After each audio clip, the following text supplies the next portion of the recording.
Okay, and we're live again, Mario. Welcome, Yeah, everyone. Hey, how are good to you? be here, man. Good to be here. Looking Okay, forward to learning.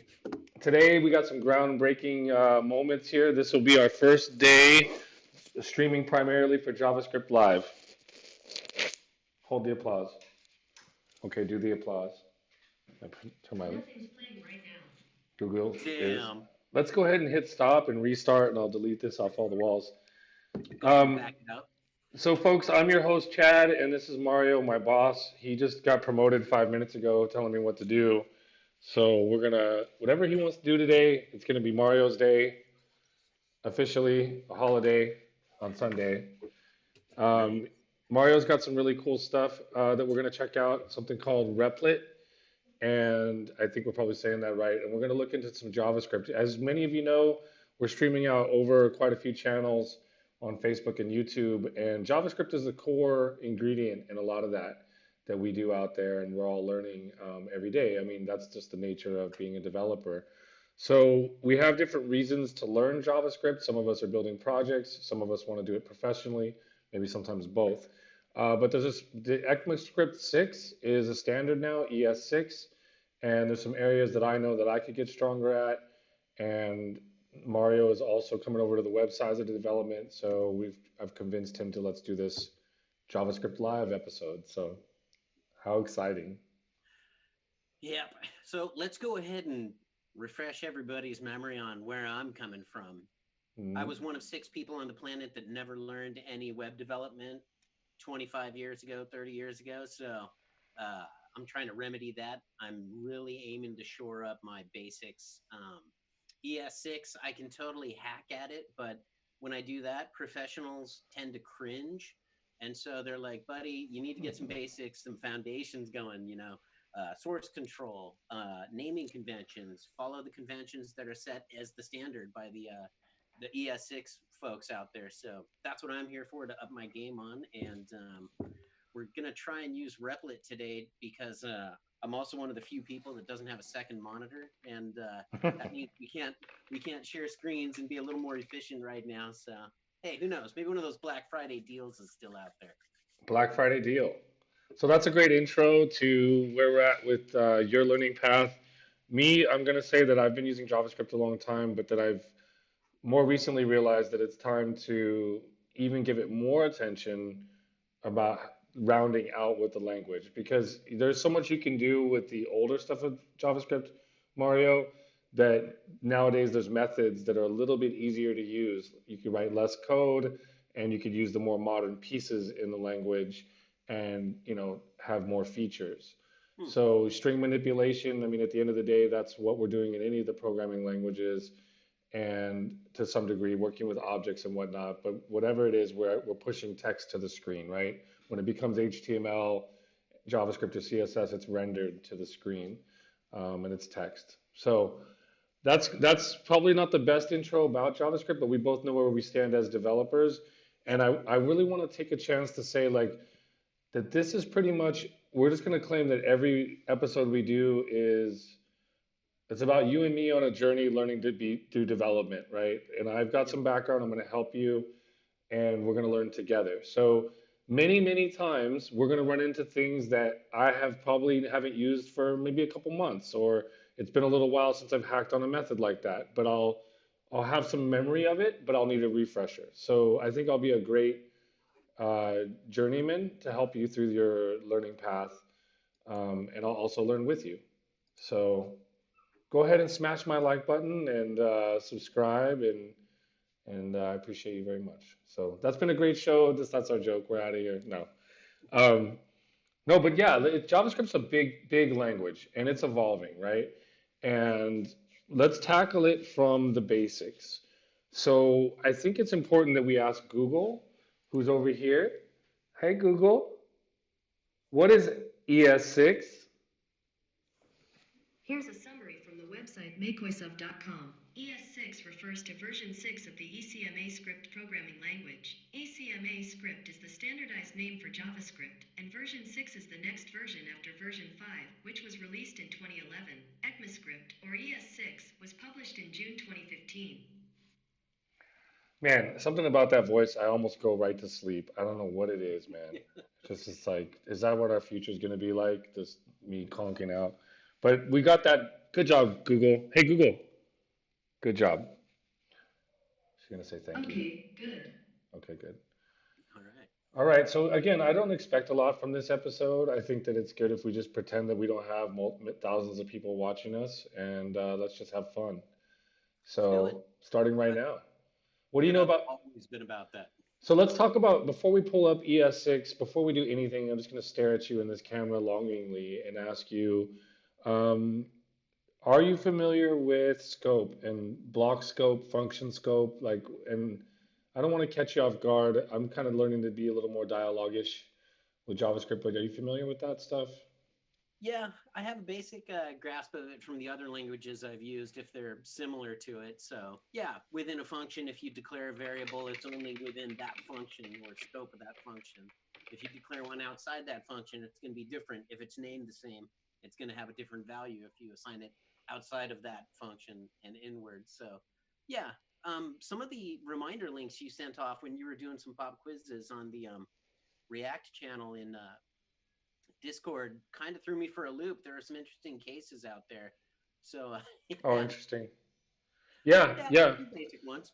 Yeah, I think that the scope, no pun intended, the scope of this video right now, before we do a cut and go on to doing project, or we do an intercut where we do like a live video inside of the video, where I do a local record, this is really about you getting a chance to learn and me using my hands to talk. I just love doing that.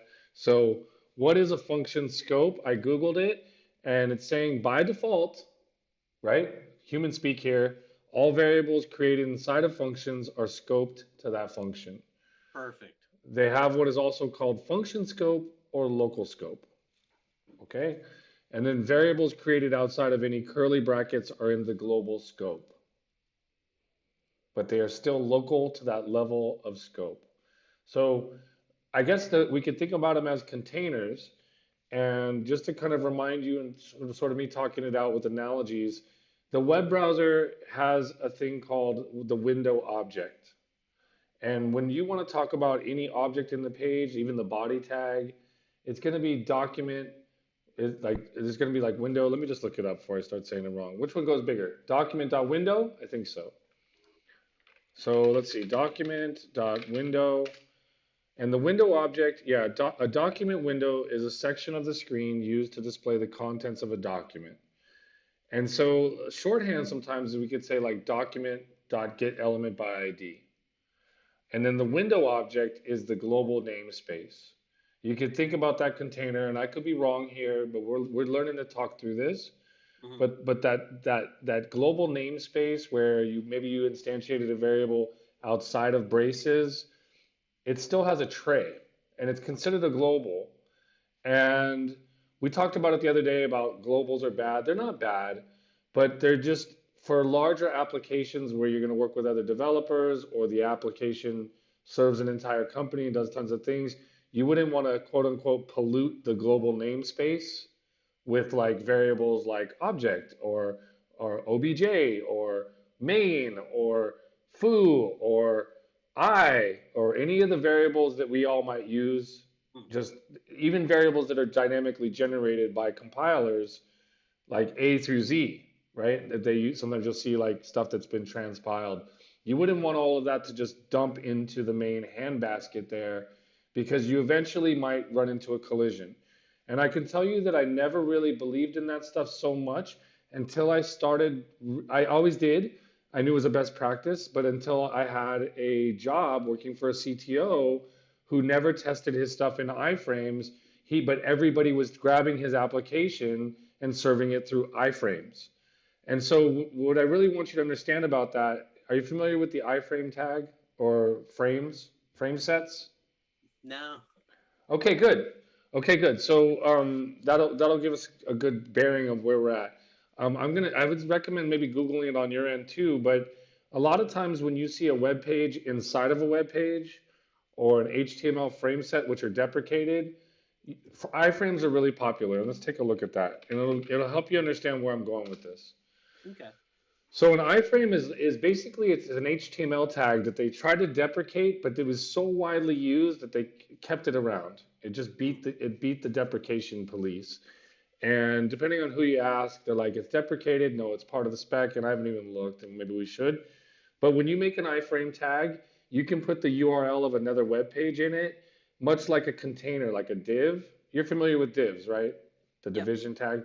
So instead of a div tag, you have an iframe tag.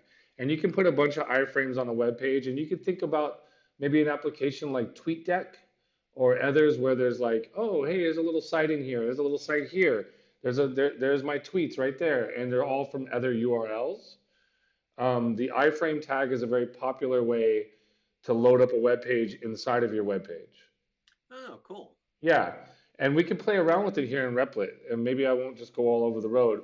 But my point about frame sets were they were deprecated over a decade ago, but there's this world called the enterprise space, right? And you work for companies, you work for Qualcomm, they are considered enterprise.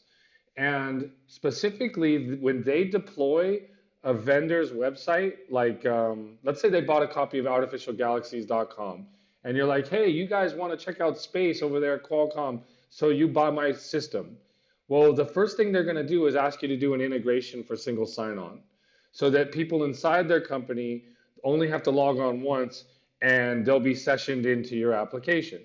Hmm. Another thing they're going to do is they're going to frame you in, meaning at the top of their intranet, their internal internet, there's a nice bar with all the links to go to accounting, to go to HR, to go to artificial galaxies. We'll use your project as an example, but these are called dashboards, right? And they frame other sites in. So my point about the global namespace was I worked for a CTO where he wrote JavaScript and he actually wrote global. He had a variable called global, and he actually didn't care that he was assigning it to the global namespace because it was his application, and it never going to have a problem because he tested in Chrome and he tested maybe he checked IE, but he didn't even check IE. The problem was is that all the users in the enterprise space are stuck on IE and they're stuck in frames. So what happened was is he started writing code where he was like he automatically assumed that if he went window dot global, which was the name of his variable, that his JavaScript code manipulating values out of window dot global would give Hmm. him what he wanted.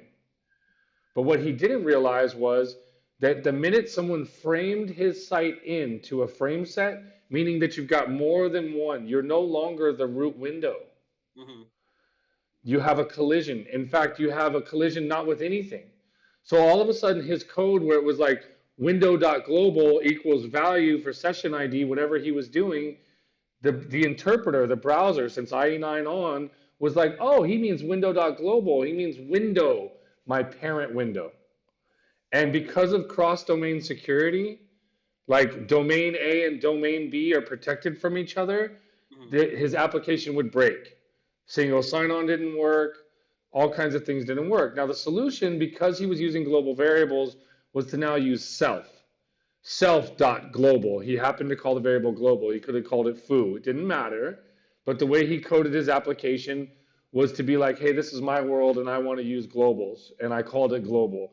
All really very bad practices because by the time his app got served into a corporate environment, it broke. And people were upset, man.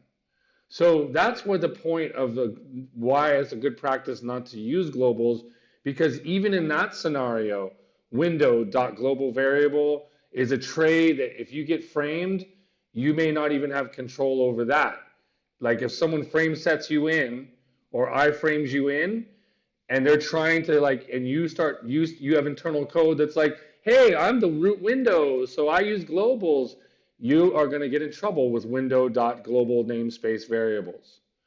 That's why we talked a little bit about encapsulating your variables that you use inside of functions, inside of a function scope. And there's other practices that we'll learn through together. Again, I don't want to talk like I'm like a JavaScript guru. I've been using it a long time. There's some good practices. I hope that story bored everybody out there because it was really boring to hear me tell you. But there's real reasons why No, want to. that really provides value in the entire scope. That was a good progression as to why scope matters. Especially, you don't think about that. You think, oh, it works on mine, even though I called it global, so it has to work everywhere. Well, Yeah, not always. Then, like you said. yeah, and mostly because he used the term window. So Hmm. window, when we go let's do a little bit of JavaScript here on Replit. It says Chad has, yeah, it says Chad has no REPLs yet. Why don't you create a new one and invite old Mario on into it? Okay. Remember, I'm older than you, man. So let's not give away private Mr. data Chad, online. please. I've got all my face skin is sucked up into a hairband in the back over here. So finally, I got you to laugh. It only took 72 hours of No, I've live. always been laughing, but I keep it on the inside because I'm trying to maintain a professional appearance with This is source this. control and global. I'm a professional, homie.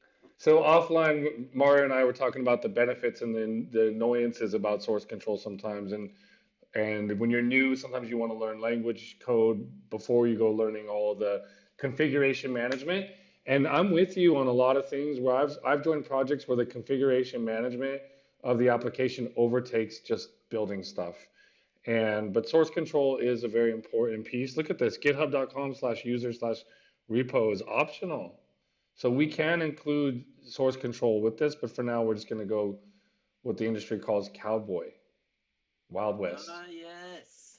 So upgrade my account. I'm going to create the REPL, and And it this gives is you a few choices. You can bust it out with React. You can have Node, et cetera, on this Replit site. awesome. I like it, dude. This must be new because I didn't see that you could do that before.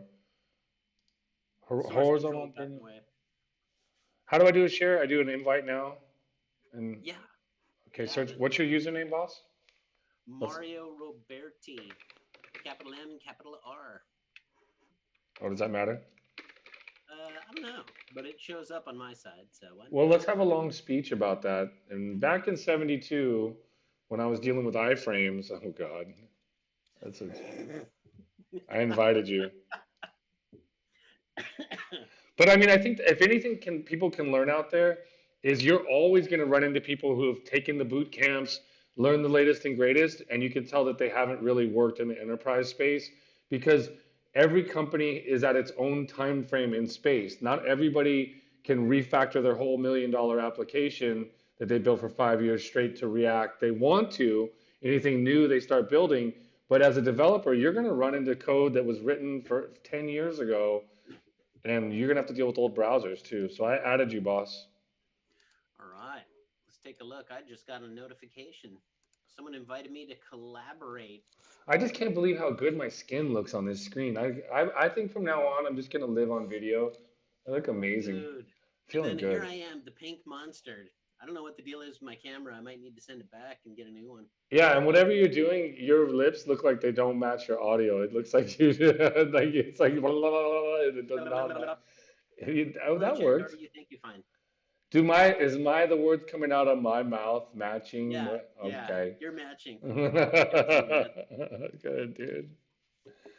Okay, sir, I'm seeing a index.html file. What are you seeing on your end, I'm seeing an Capitan? index.html file. I see you typing down there at the bottom. Oh, you're going up a few lines, homie. We're typing at Oh, the same wow. time. Like you said, it couldn't be done. What? Test. Oh, no.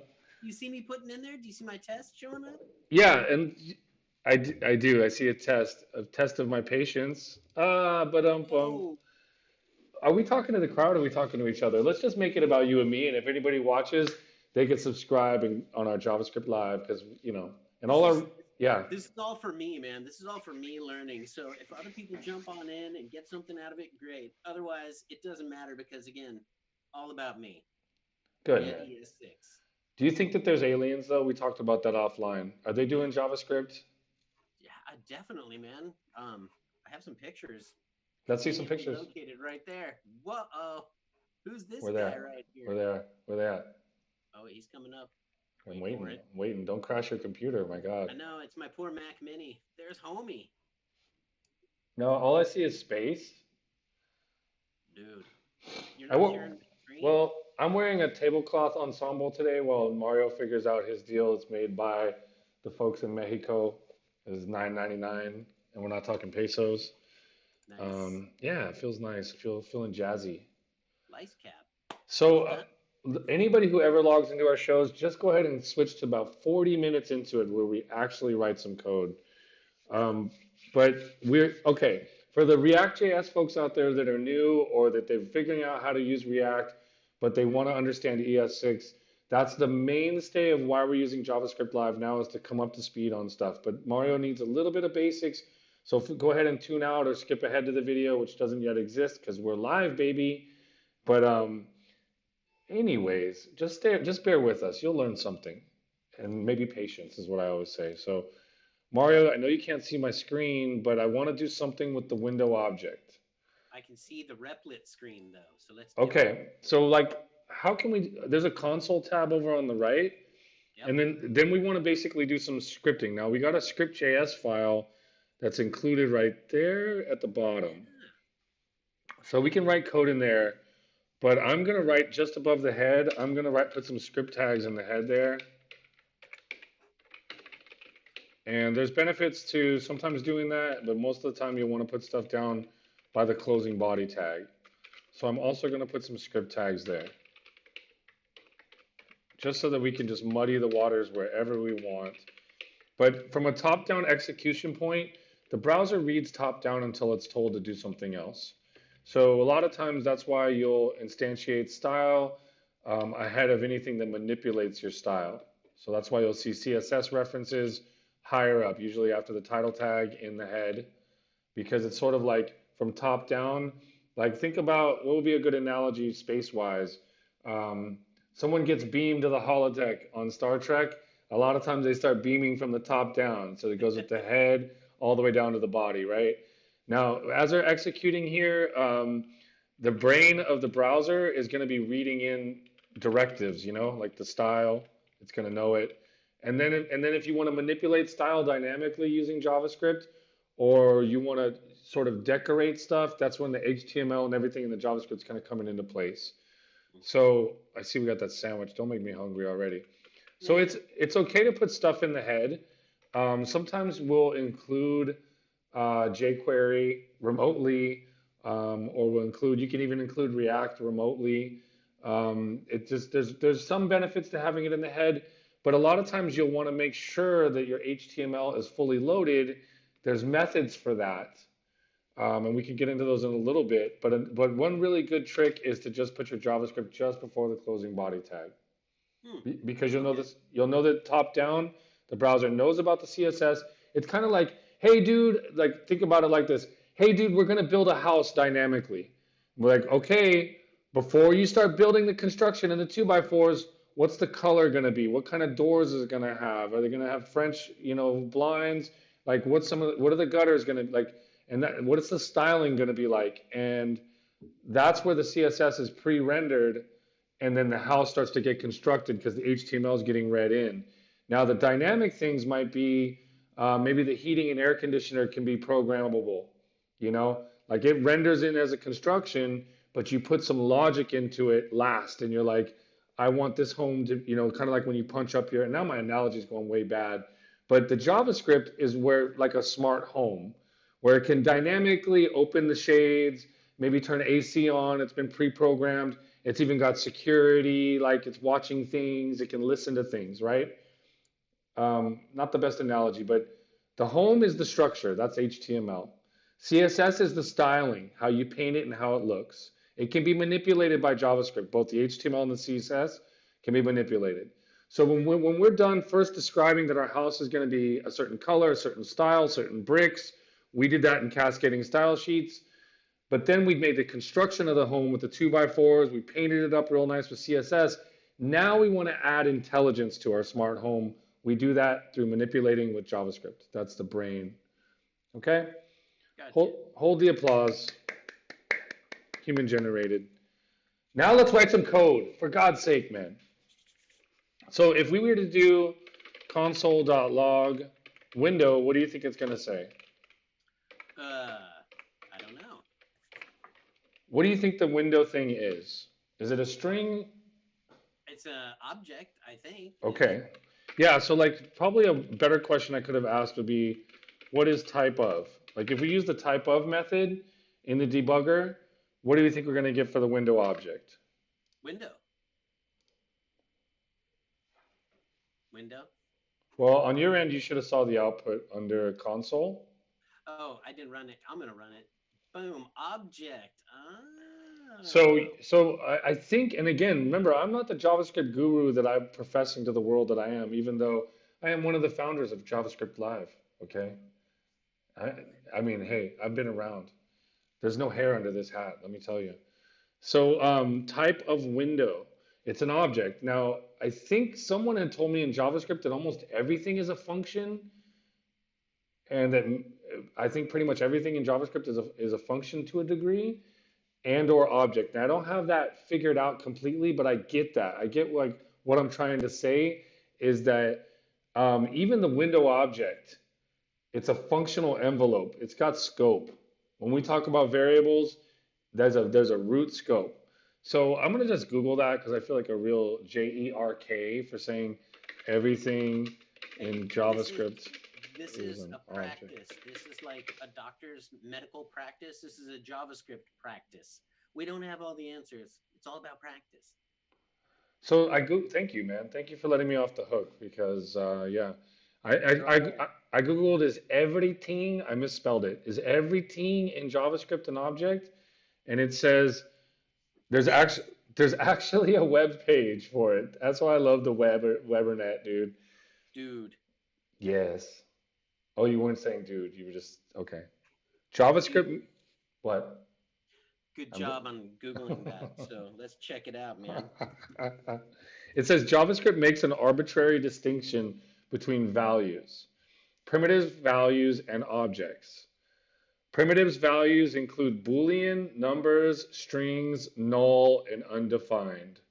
So that falls into something called primitives. I like it. And it says, while everything else in JavaScript is said to be an object, which means window, JSON, Ooh, I love math, on Jesus son, Jesus san hey san. math, and even function arrays are objects as well. So I would like to give myself the JavaScript award for not lying. I guessed right. It says even functions and arrays are objects as well. And almost everything in JavaScript they say here is probably considered some sort of a function. Again, I'm not the JavaScript Jesus. Maybe that's even blasphemous to say it, but I know a guy who I call that, and his name is now officially Jesus. JavaScript Jesus. Yeah, Yeah, that's his new yeah. I name. think it's His name's Ivan. JS Jesus. I've got something to prove to Ivan to show him that I finally read stuff. He showed me how to use the debugger, how you can call functions and even set values in there, variables and values in there, and test. He's taught me a lot about JavaScript. So when I think about like time to learn JavaScript, I want to bring you into the fold, but I also want to make Ivan proud, the Jesus of That works JavaScript. both ways, man. I think it's win-win. Okay, so you tell him I'm working on it. All right, so did we learn something there? I'm gonna take that link and I'm gonna put it over here in comments right next to sandwich.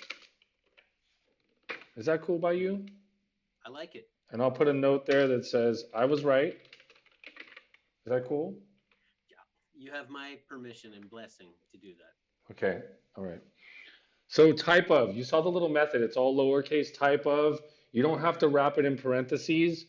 In that case, it's kind of this shorthand. It's assumed that that the type of function is gonna allow you to get the type of whatever's next to it. Okay. Cool. So a stupid trick that I saw on Josh Fluke the other day, demos about interview questions, was they asked him what would type of window, type of object. In his case, it was Type of. yeah. And so type of, and so like 1, 2, 3. Clearly, it's an integer, right? So type of 1, 2, 3. I'll take type of off. You can't see my screen. This is so terrible. No, I'm But seeing it over here. I'm watching it live as you edit. That's why I love Replit, homie. you love Replit? No, okay. I'm not Any gonna sort get of jealous. code, any sort of code sharing stuff that makes it easier for me to see you as you're coding is a fantastic tool. Quit appreciating your face, man. Yeah, because I'm trying to think that if I get my lamb chops looking really good, that maybe I can meet the woman of my dreams. So yeah, She's out there, man. we're gonna be turning this channel into the hey, do you know any great women who know JavaScript real soon here? And Come Chad and Esposita. yeah, because I'm single, baby. I don't care. Tell the world. Line 20, console log type of 123 gives us number, correct? Yes. Okay. So if I was to put quotes around that, not double, but Easy killer. See, it's what, trying to help you. right? Now it's going to come up as string. Yeah. And then what if I did something like that? Okay, now check this out. If I'm not mistaken, I think that's an array. Right. So if I Oh write, no, it's a syntax error. Busted. You have too many nuggets in there. my bad. Here, let me help you because I'm live coding. Get put it back in there, dang it. There we go. And now I changed it. Yes.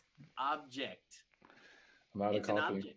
You're out of coffee, buddy. You know why it's an object? It's using a JSON type thingy, isn't it? I don't know. I don't know. JavaScript object notation. That's an object, right? Well, I'm glad you brought it up because JavaScript objects and Java and JSON are not the same thing. They're very Interesting. similar. So I'll Google that too. Let's ask Google. Hey Google, is JSON and JavaScript objects the same thing? On the website stackoverflow.com, they say, just like XML and YAML is a way to pass structured information between languages, JSON is the same. A JavaScript object, on the other hand, is a physical type. I mean, So it sounds like it's different. yeah, it is different, but they got some similarities, and you'll run into that where you want to copy and paste. Like a lot of times, JSON is used for APIs. You're consuming a remote destination, an API returns fully qualified JSON. Some of the main objects, some of the same main things you're going to see the differentials are on the name value pairs in the width between the braces. Like you'll see, I think, and I might get the two messed up. I think for fully qualified JSON, fully qualified, it's supposed to be double quotes, and both the thing on the left hand side of the colon and on the right hand side of the colon are in quotes. Whereas in a JavaScript object, you might see us put something up not in quotes, and Mm. then colon, and then the value is in quotes. So I don't know if it has to be, but there's more to it than that. So now I'm going to Google it. Okay. So is JSON and JavaScript objects the same? Now, what's confusing is sometimes you're working with JavaScript objects and you want to stringify them and you use JSON stringify, and now you're like, what the hell? Is it not all the same, right? But apparently the JSON stringify method can stringify JavaScript objects too. I believe we learned that the other day. So please hold the phone. Any question or comments? Uh, I think it might be a good idea to maybe throw in the JSON stringify output in here for those that aren't familiar with it. Right, but this video is about you and me. So if you're not familiar with Oh, it, I'll throw it in for you. But well, if I'm it's very familiar with it. So to heck with everybody. no, we will. But I'm just saying, like, we're learning together because, like, I may know of something, but like, everybody out there, tune off. Go ahead and log off the show. Stop viewing, except for you, Mario. Okay. Even though we're live, Man, I was about to hit stop and bail. yeah, no. I can't just sit here and look at my beard all day alone. Oh, you Um, buttered us. but let's forget about the beginners out there because we're in some ways we're coming up to speed ourselves. So JSON stands for JavaScript Object Notation. It is basically a text format that makes it easier to share data between devices such as clients and servers. Now I'm boring myself. Its origin is based on how JavaScript objects work. So in that sense, it is related close to, but not completely, JavaScript object. All right. Okay, so sometimes you'll run into some example code that works inside the page, and you're like, this is JavaScript objects. But then you're like, let me throw this in the online JSON prettifier or the online JSON editor, and it'll get mad at you and be like, this is invalid syntax. And you're like, oh, I got to quote all these. Oh, you can't really. There's some slight differences and probably more than what I know. But Hmm. let me ask you this. I had a trick question for you, and I'll just let you slide on that. Dang. So objects, JavaScript objects, we want to know what those are, and then we also JSON. We want to like know the differences there. Um, yeah, so we got. Let me put this link in here: JSON object versus JSON, and I'll put it in our HTML. It's a nice little article for whoever I said to log off. Maybe they'll come Oh back. man, they logged off already. No, they're S- gonna probably swing on by and look at the condensed version of this, where we're actually gonna go ahead and save it on out as maybe a good 5 or 10 minutes of clear, concise info Okay. from this organic live stream. Okay. So how about while I go get coffee, I give you a task that's Create a JavaScript object yeah. and do something with it. Okay, so make a JavaScript a dog object, Okay. and we'll make it bark. All right. Okay, and you can cheat. You can use the web. You can Google. You can look at an example. Oh man, But thank goodness. yeah, I'll Okay. be right back. I'm gonna go pay some bills, and since I just got a call, and people found out I was single, so I get someone online Oh, one. Hold on. nice. You're Yeah, getting calls already. Well yeah, done, bro. dude. Can you believe it? Hang on. Right.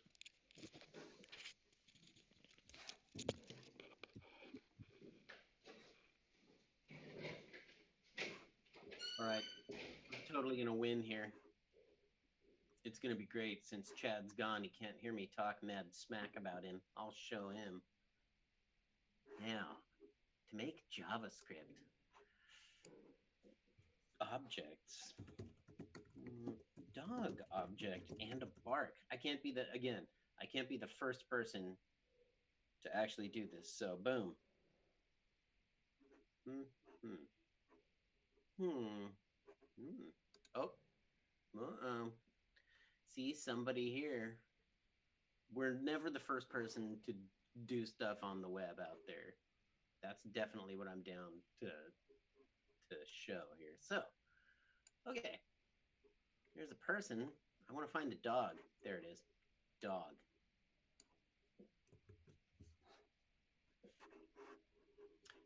And I think this is inline, so we could do it here and include it, I believe. Chad's going to come back and yell at me for. Okay, so this portion brings in this portion here. But I think this is more to be done inline, so I'm going to hold off. I'm going to go back here. I'm going to slap that in there. Woof, woof. All right, I'm Anglo, so I'm going to add the extra O's here for woof. Now, let's run it. Oh, yes. Yeah, Chad is going to be so proud because he's going to think that I came up with this on my own, but no, I didn't. Anyways, dog is an object. Let's go ahead and let's build off of Chad's example he had in there, and we'll put dog.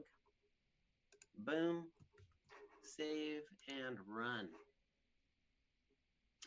Okay, so dog is an object. Nice. And I made him whoop. Coming back, Mario. Well done. I'm So, coming anyways, that back. Chad, he's kind of a jerk, I got but some you know, coffee. as long as Chad doesn't hear what I'm talking about him I'm and almost say back. that, Chad's kind of a Oh, real like slave driver of a teacher. Oh, hey, what's I'm a up, bud? teacher? Oh man, that's good. All right. How's my beard? Heads up, just so you guys, in case you're not aware, Chad taught a fantastic web development course back in the late 90s, early 2000s over at San Diego State University. And Oh, he's pretty keen, man. He was on thank the you, bro. forefront of the tech back when the web was like, what, 10 years old? Come on. That was some good stuff. Less than 10. I also taught at United Education Institute, and I also taught it. UEI. Yep, and I also taught a couple, maybe 5 years ago at a San Diego something or other. I can't remember the name now, but they're over in Old Town. Oh, And nice. yeah, that was Sounds fun. great. There's a rockin' Baja lobster over there that I'm fond of. Yeah, I much like yourself, like I like to give people knowledge when I work with them. So I've taught some Definitely. inside, I taught even Excel to our accounting team in my last company I was at. Can you believe that? I was so nervous. Thanks for talking about me. Nice. Yeah, I'm getting more and more narcissistic. I've been working on my book, um, on how to be a narcissist. It's 99 cents on Amazon, and I think it's gonna Uh, sell. I think it's gonna sell well. I know you're gonna you buy it. know, you have no choice but to sell a great many items of it. But check this out. So What do I got? I I made a dog object, and it has a syntax error, which I'm pretty excited about. An One. unexpected identifier. Mm-hmm. Oh, come on, homie. I No, tried to make a poop function, but I think an important thing to do would be to first just start off with basic stuff and get that running. I did. I Let's stole it. I mean, I did it all myself, okay, and let's see what we got. Let's ta-da! So the dog barks, woof woof, and the dog is of type object. okay, so let's talk about line 18. What location in the stack do we think that that variable is in, That is probably the global. right? Even though it has the var identifier? I'm gonna say yeah because we're doing it here inside. We're not able to. Oh, the let was the difference between let and var. Yeah, and depending on how much time you have, I'm ready to tear into this motherfucker. Excuse my French. Let's do it. But because I'd like to come up to like understanding the lexical scope of things too and sound smarter than I really am. Mm, But I'm gonna say that I don't know 100%. I know that when you use the var keyword inside of a function, it's necessary to keep that inside of a function. Like if you omit that, you might get an error or you might pollute the global namespace. Now, if you do var dog out there with outside of a function, I think it does go to global namespace. So I think we got to figure out how we can get after something. So do me a favor before we do too much object stuff. mhm. Are we getting an error right now on the console? Only because I tried to make the poop function instead of the bark function by duplicating the existing bark function and having a console log with a different chunk of text. Is that something simple such as a missing semi or oh, You're missing a comma that's it. on line 22. Well, now we know. All right. We'll keep that and then I'll back off. I just wanted to add an extra poop function because I'm juvenile. Yeah. All right. What do we think? Run. Nice. Okay. Did it It's all work? yours. Let me see. Woof, woof, poop, poop, object. Okay, so I think I'm interested to know. We're talking about variables. We're going to talk about the usage of var. We're going to talk about the usage of let and const. We're going to find out when let and const came on the scene. Was it in ES5 or ES6? But we're going to learn through together the fundamentals and we're going to Google it and we'll put the links inside there. So, how would we know if something is undefined or we're accessing it? We could probably use the window object, right? Because that's group. That's the root. Window is root. Is it I can not? agree with you on that. Yeah. So if we do window dot dog, what do you think we get? What if we did type of window dot dog down in line 35? Well, I'd expect it to be object. Oh, it's already doing it. When you do type of dog right there, it says Yeah. object, right? Yeah. And it's accessible. You're not having to call a method. It's just sitting there. We're going to assume that's in the tray. But as JavaScript developers, how can we know definitively where it is in the scope? And I'm asking, I don't know the answer. I'm asking, how would we know? Well, we would know for one would be if we did put a window in front of that dot dog, like do window dot dog on line 35. All right. Let's see what we got. Oh, it's still an object. So I think that if we now on line 17 made a function and called it like function envelope, and then we now create a scope by moving that curly brace down to down here, now we have function scope, right? Because now var dog is properly using the variable, the var keyword, but it should be not accessible. It's no longer in the global tray. And then, but what happens if we click run? We get undefined at line. Well, actually, I must have did something wrong because you can't call these directly, Oh, because it's in scope right? of And the function. then we just want to call envelope, and we'll probably still get an error. But mostly, I just wanted to like at least before we go writing a bunch of code, I at least wanted to understand block level scope, function scope, global object.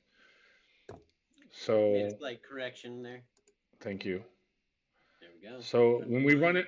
it, when we run envelope, we get undefined, even though var dog is actually an object, is it not? Should be, yeah. Right. So, but when we run envelope, but It's down all here, inside the envelope function. right now, but because if we did some, and again, I don't know what I'm doing here, but I think if we said like var x equals function, can we still call x like this? Let's find out. We still get undefined, but now that x is a function, can we do x dot dog? Can we go type of x dot dog? Will that work? Undefined. So this is the area where we want to know like how can we console log and get into the method, right? And be able to know that we can like how do we execute the function, right? And then how do we get dog? Hmm. I don't really have the answers off the top of my head. A pro would. Good. We could hack at it, but I wonder, would that? No. Well, I think we got to hit up the old Google then. yeah. And before we jump into functions, we're gonna want to know the difference between like pass by reference or like actually calling a function, which is done with parentheses. You can do a reference to a function with no parens, and it kind of tells where you're stuffing it. Hey, this is a function, and here you go. But it doesn't execute the function. And so, like, you can pass a function around by reference to the function and then call the function at a later time in your code. And so, when we call functions immediately with parentheses, we call them by name with the parens.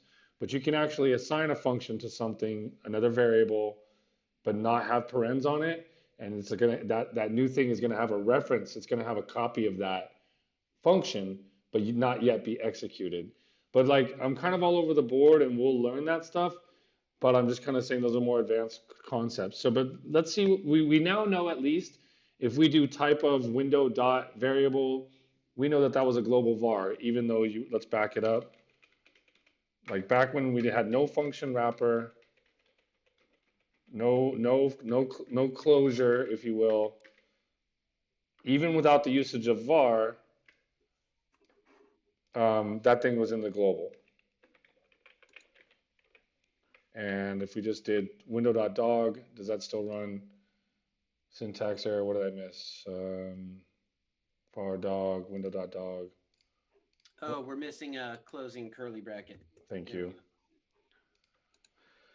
So okay, so it's the same as I could just omit the var keyword and just be like run that, and I still get object, correct? Hmm. But I still don't know for sure. I'm telling you honestly here. I still don't know for sure that it's somewhere in the JavaScript interpreter world, assigning the var keyword in the global namespace like we did. Does it still have any slightly different properties? Question mark. We don't know. I don't know, but we it could be found out. And I'm not sure we need to drill into that. But let's just assume that's a global dude. Okay. And it's not the greatest practice for the object, but there we go. We got a global variable. So what's next? What do we want to look at next? How do we throw that particular dog object into the script.js so it's accessible via the import down on line 37? Well, I think copy paste, man. Let's try that. All right. And No, it's pretty good. Sometimes I've had issues with trying to get access to what's in an included file, and so this will be a good head scratcher. So yeah, let's go over to script. I'll take a look on my Mhm. screen. So Okay. there it is right there. So when this thing gets imported, then we would assume that there's a variable in global called dog, right? Oh, well, yeah. Now, order of operation 27 is trying to output the type of dog before 29, where it's imported. So let's move that puppy down then. Cool, cool. Literally move that puppy down. See? And You that's our see? show. That's been our show. You know, ever since we canceled the audience, this has been a lot more fun, a lot less pressure. Told everybody come back tomorrow. This is the first video JavaScript live. Don't expect NASA yet. You know, episode Right. 1000, we're gonna be amazing. The master. I kind of predict that by episode 1000 we'll be arguing about the hoisting if it's a real thing or not, and what's the global space. It's gonna be amazing. We'll be so knowledgeable. Oh, man. So what do we Oh, got? well, What I'm we, trying to do JavaScript inside a non-JavaScript tag area, so that's my mistake right there. it's okay. It's okay. I'm just gonna check out my beard while you make those mistakes. You go ahead and do that. It's completely digital. Did you know that? I can't really grow a hair on my face, so this has all been brushed in with a plugin called El Broche, La Brocha. Hey, look at that. It worked. It worked. So, Dog.poop. so 29 imports that script.js file. Script.js assigns a var, a hard assignment of dog and the object, etc. So there you go. And when we tell it to poop, it outputs poop. Nice. You see? Yeah. Nice. So how would you? Let me get a look. Is there a way to split screen this bad boy, dude? So we can also look at the include files. I'm gonna try. Please do. I'm trying to drag it, but wait for Change it. all the format, document, command palette. I think you've got me come over to the replit side. I want to go revisit the old video where I was like, we're not gonna do it, and then I was like, oh shit. It's not about who's right or wrong, but I was right. And Yeah. you know, I actually lost the replit screen now. How do I go back? There's a talk button. Holy crap, there's people in this system. They talk to us? My replets. don't switch Unnamed. the fellas. There, I sent you the link that I Horizontal was on. burdensome. Or if you go back to your main replit screen, I think I, it'll be sitting there. I figured it out. I got decades of experience. You're pretty smart. I got to give you Thank credit, you. man. Well, with the tight hat, I get 2 points boost. Let's Well, go. It's tight. dear friends.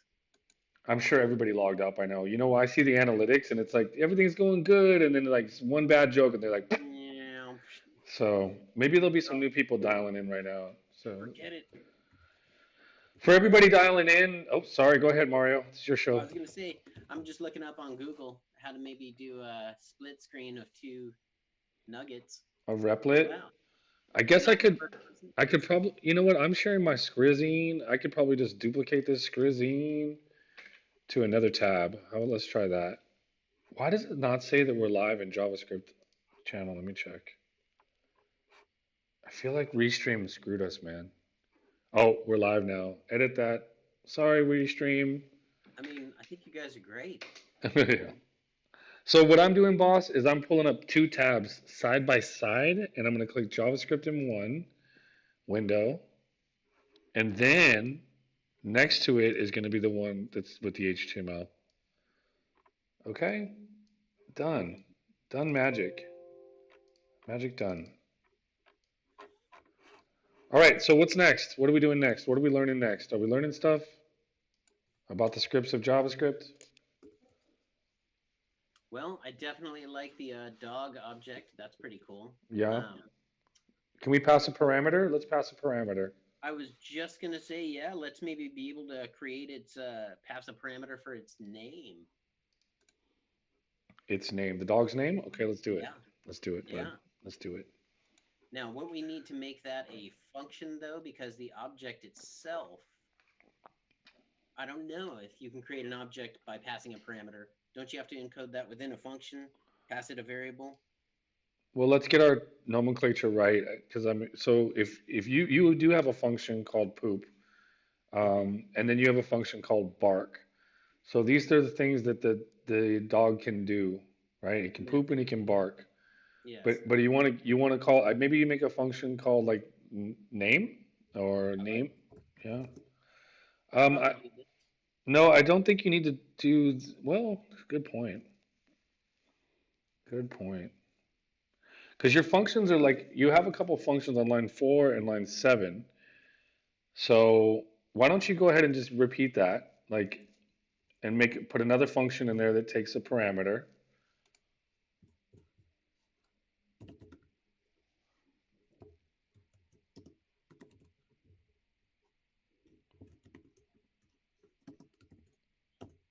Yeah, and then just return the name. Is it? Does it use self There's or no is it? such there's no such thing. You can use this, but you don't need this. Just return the name. Actually use the return keyword. Just Oh, return the name. oh! I wanted to name the dog You're going to name the after I dog. created it because Well, that's gonna return his existing name. no. Just use the keyword on line 10. Return. Let's try. Maybe you're right. Just put return the name. But we Now, never assign it to that on line 2, his name. you can set a default up in there in the parameters there under the function method where it says the name. Ah, You can set it. No, no, you do it up here. I think you can do name equals default name. Something like that if you want. I think you can do that. We don't need line 10. So basically, by default, when you call this thing, and you basically, I don't know, let's try it. But I don't think we need this. Let's just get rid of this. Um, you're basically passing a function. Let's go run it on our side. I'm going to go over to index. Is this saved automatically? yeah. And this is where I might make a big faux pas. But dog is the object comes into memory and it already has some capabilities. Like it has a function that when called returns whatever you pass it. So we're going to call it dog dot, what'd you call it? Name? And then Name. He's named Charlie by default. I'm going to press Charlie and go like that. And then I'm going to console.log. I'll put it into a variable. So I'll say var my dog is equal to my dog name is equal to dog.name passing Charlie, and then we'll console log that guy. And I really think it's going to be wise for us to look at an example of this stuff instead of making a bunch of mistakes. But let's see if this runs. I have low. So syntax error, unexpected identifier, dog is not defined. I see your point there. Dog not defined. Why is that? You got dog.poop. Oh, I didn't call the method properly. Did I? Dog 32 3. The function is called name. Let's call it the name. What's the name of your functions? Oh, those are just anonymous functions. I see. The name, and then it takes a parameter function. So the name, it really is. So what do you think's happening there? It's like a property. And let's just hack and have some fun. I So think. console.log. Like you're able to call the dog.poop function, correct? Yeah, that worked fine. Yeah, I think so this looks can like you move your headers and cursor? setters is Can, what this falls under, right? not exactly. Let's get into that in a little bit. Get classes are not really classes in JavaScript, and you can do getters and setters, but you literally have to go get a library to do it. So we should really not, let's just wait a little bit before we jump on that. But so var dog name equals. So how can I call? So dog.poop works. I called this the name, and that should just be. If I just wrap that in, were you getting? How were you getting them to log out? Were you console logging them, or you just call the method? Like dog.poop was returning something? Yeah, it's built into the script.js part. Let me take a look. Oh, Look back to the they console console logs. log that. Okay. Yep, I got you. And I really wish you would move your cursor. Okay. Dog dot name. I can't see when it's there. Yep. One more. All right. So I'm gonna console log instead of dog.poop, I'm calling dog.thename. I'm passing in Charlie. It should actually just return Charlie, right? That's it. Script line 3. Dog is not defined. Oh, comma. Oh, my bad. Let's run it again. Thank you. No worries. Okay, so you can see we got it out. Charlie. Right. But it's not replacing the on script.js. It's not replacing the actual name variable on line 2. I hold on. Line 2. Yeah, because that's dog.name Yeah. and you want to set a default. That's not where that is. This function has scope too down inside Yeah. this object. Yeah. So we're passing. So you created a function called the name, and it takes one parameter called the name.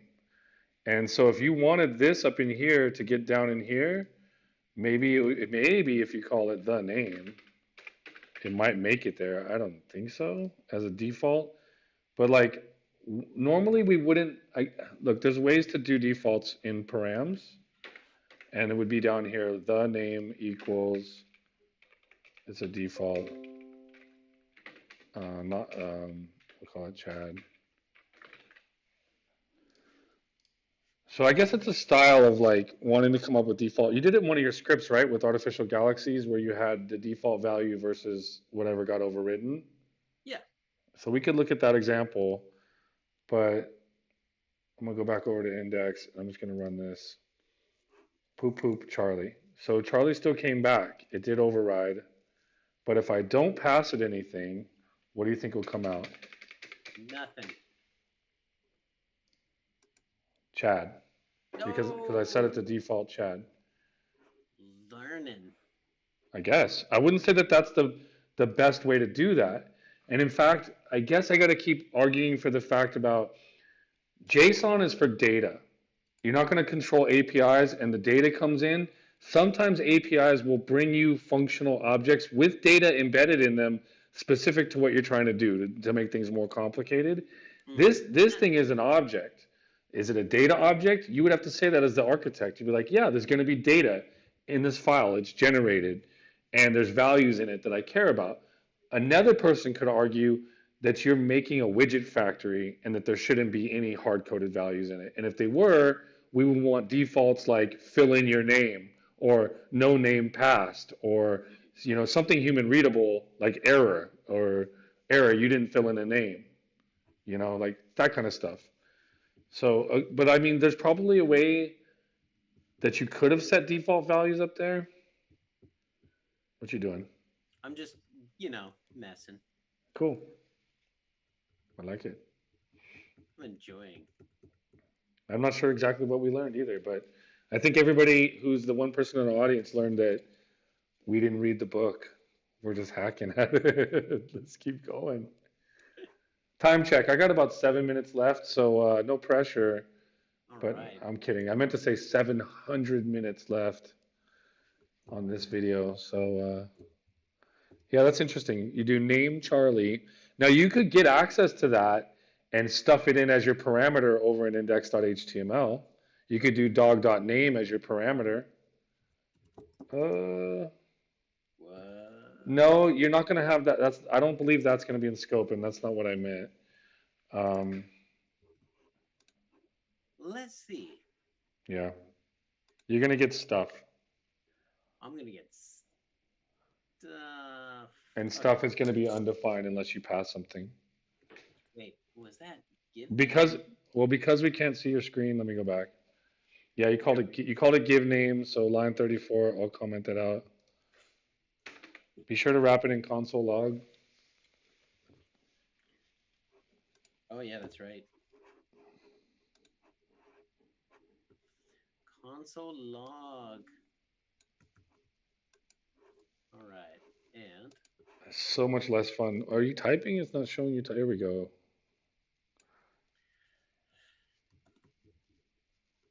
It's give name. yeah, that's him. What are you doing? Console log dog.name. All right. Okay. So it still gave Charlie. Boom. Right, because that's what you console logged out was Charlie, but you didn't console log out 33. Ah. Well, I in the script.js, I tried to assign that name, the past variable, and it didn't like that. Right, it's expecting that we pass any, it could just be called param. We pass something in, then you made name equal to whatever you passed in, and then it returns name. But then back over here in index.html, where you act on line 33, where you actually call dog.giveName, you're not Mm-hmm. you didn't console log line 33, so we're not going to see it. So put console.log in front of line 33 and wrap it in parens. Oops.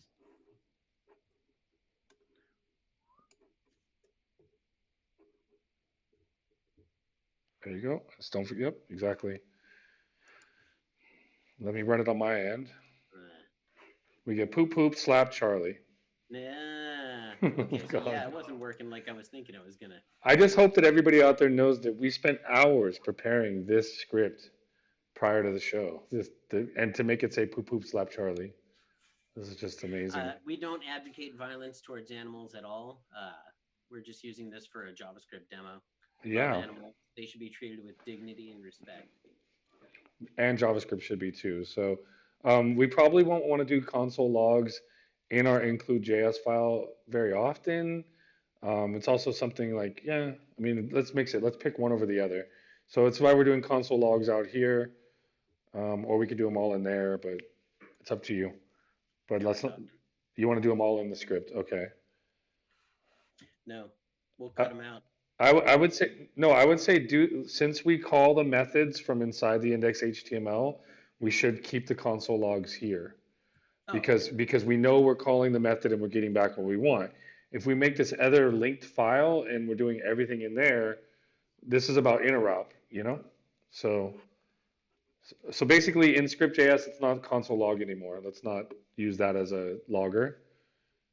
Um, all right, so what's next on this method stuff? So did you understand kind of what happened? You've brought in an object that had a function inside of it. You're able to pass parameters to that. It can do stuff for you. So that's cool. Good job. yes. Yes. Dang it. You having fun? Wonder why we're getting an undefined. Oh, I pulled out give name. Hmm. Oh, undefined. Hmm. No, we've been getting that the whole dang script Yeah, down. line 30 is outside of the scope of when we include. I think when we include it. Let's chuck it. We're not using it. Hmm. Wait for it. Okay.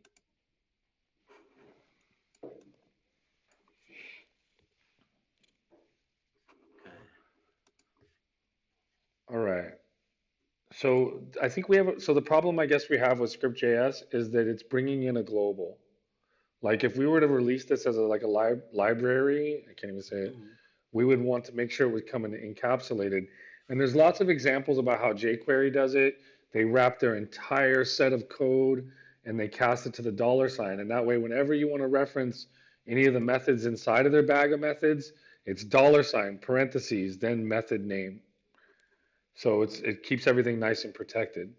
Hmm. Right now, our script.js file is bringing in a global. So let's figure out how we can do an audit, what's called an IFI. So if you Google it on your side, Oh yeah, I watched a great video the other day. yeah, me too, dude. I really, it was by the guy who wrote You Don't Know JavaScript. That one dude. The dude. And it was too bad it was a paywall, but I'll put an example of it in the comments as well. And there it is. It's on line 16 to 18. So you probably want to try sticking that into our script.js. I think. I'm gonna do another Google while you're making dogs poop.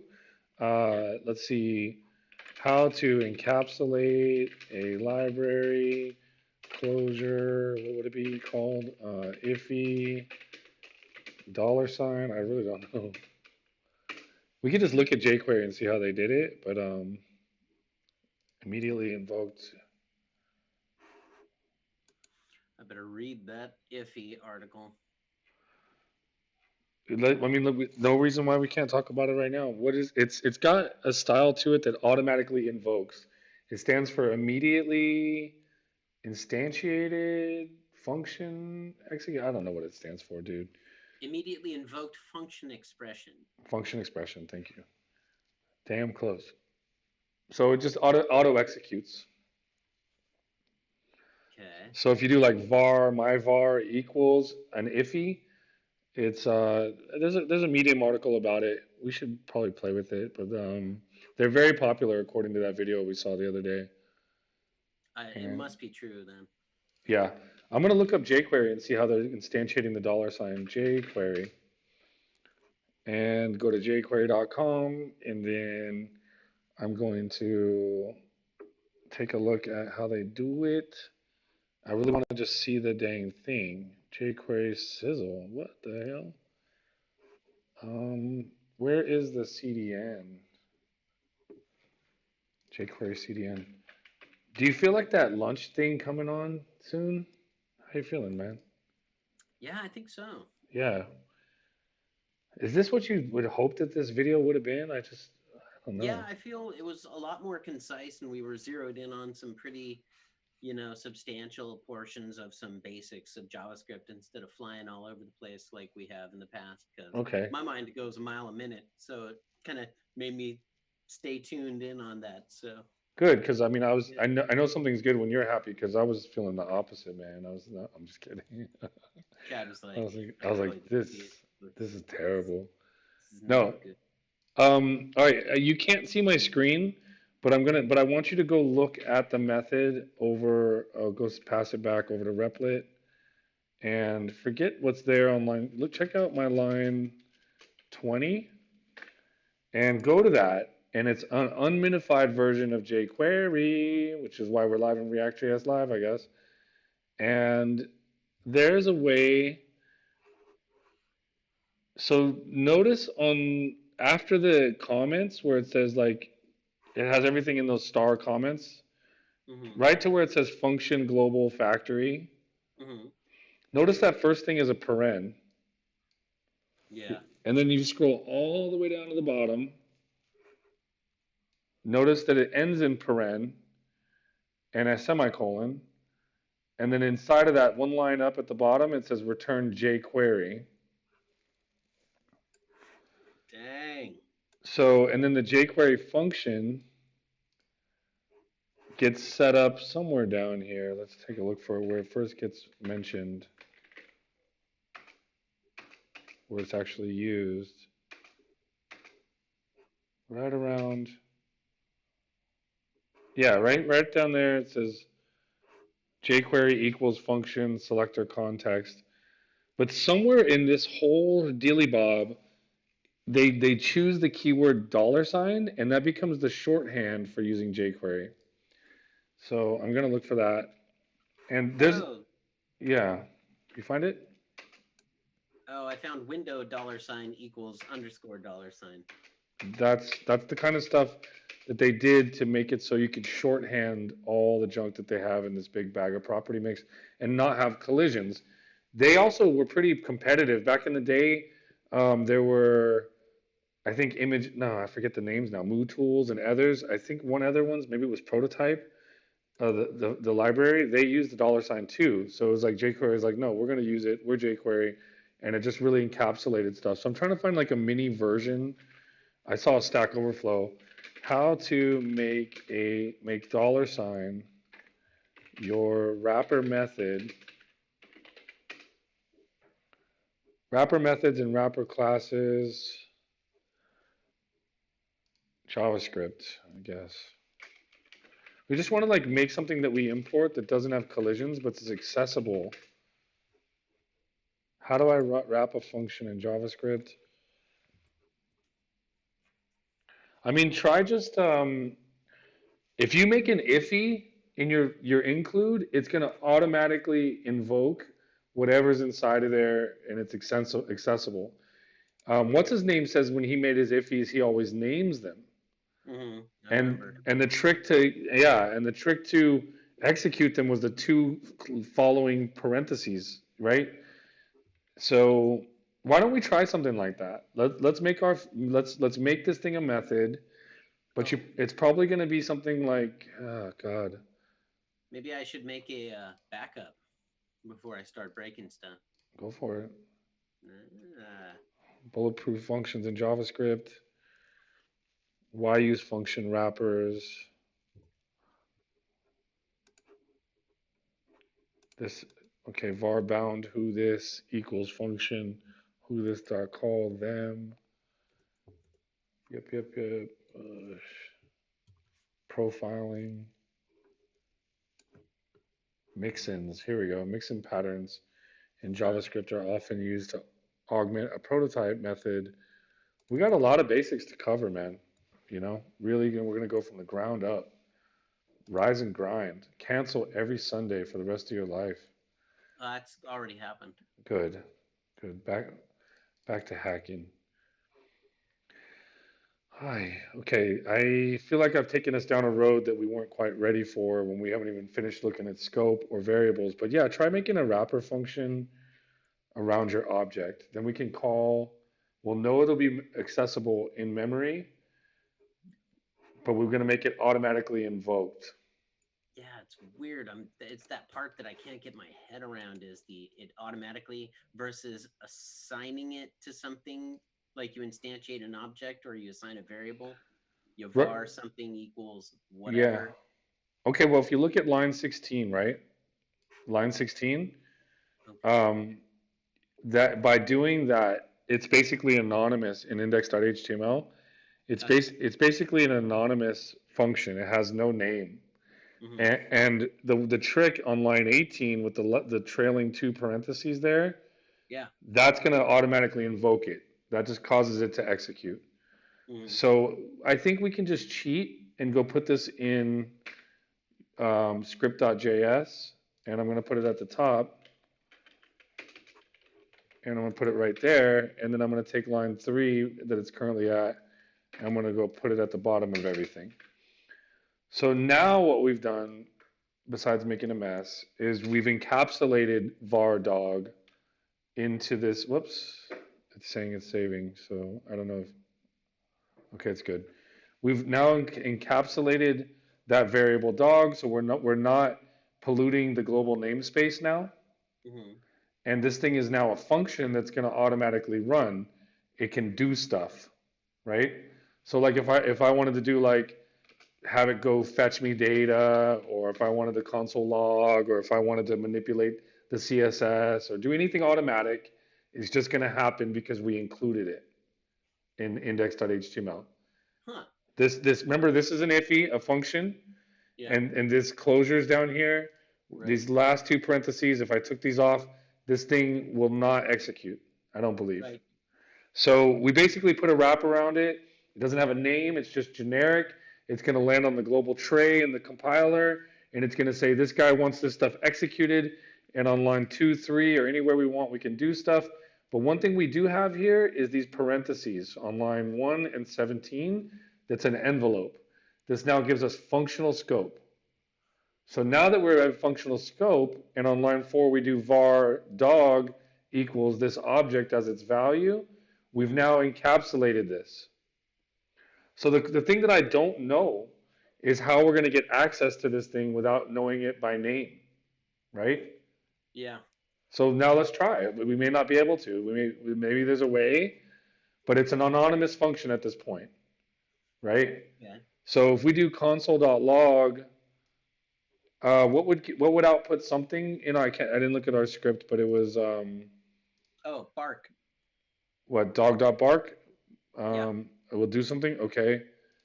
So if I go console log dog.bark method, it'll just give us a console log over there if it's accessible, yeah?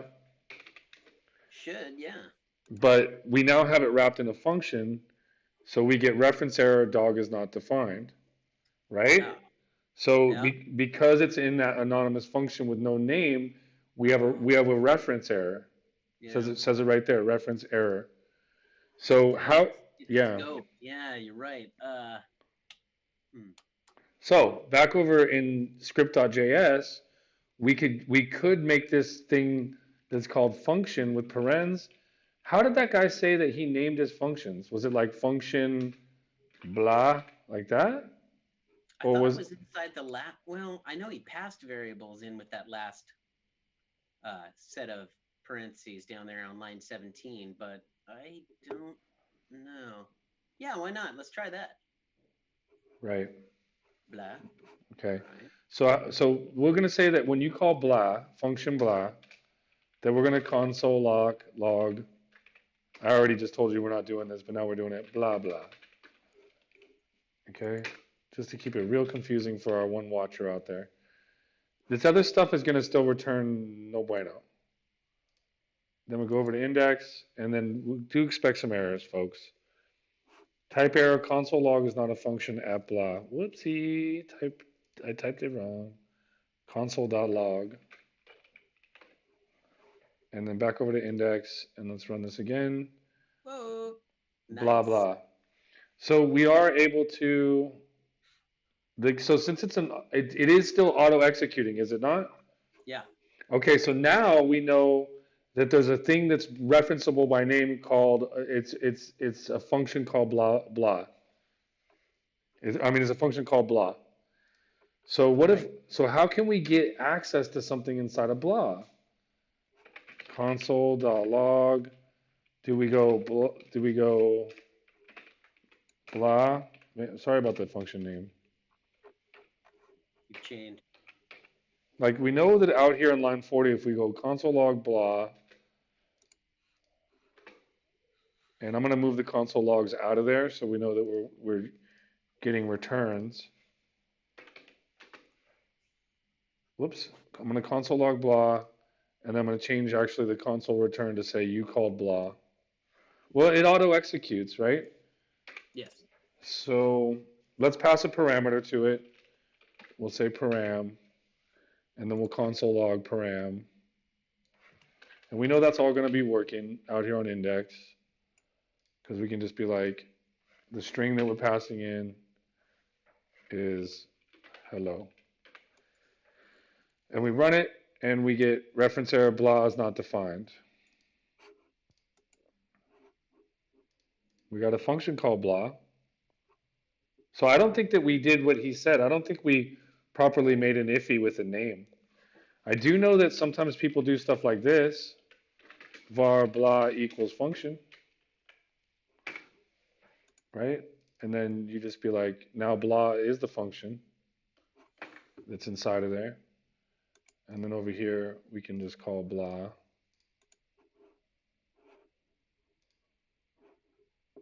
Token var, unexpected token var. It's JS12. What? Yeah, it doesn't like this stuff.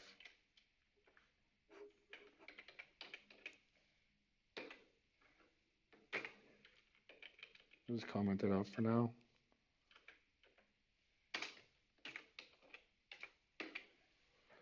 Okay, so all this function is it's a variable inside our auto executing function, but we're giving it a name called blah. Hopefully that gives us a handler. We're gonna look this stuff up right now and find out for sure, because there's different ways to do this, and clearly it's like not something I got like purely memorized here. But if we go and I'll turn off the other stuff, and we just want to be able to call blah and pass in hello or whatever, and we run it, syntax error, unexpected. What is that mad at? Script JS line 1, 2. It does not like usage of var like that. Why not? Guess you can't do that. It's time to Google it, brah. Um, Man. types of ifs. Function, construct, and JavaScript.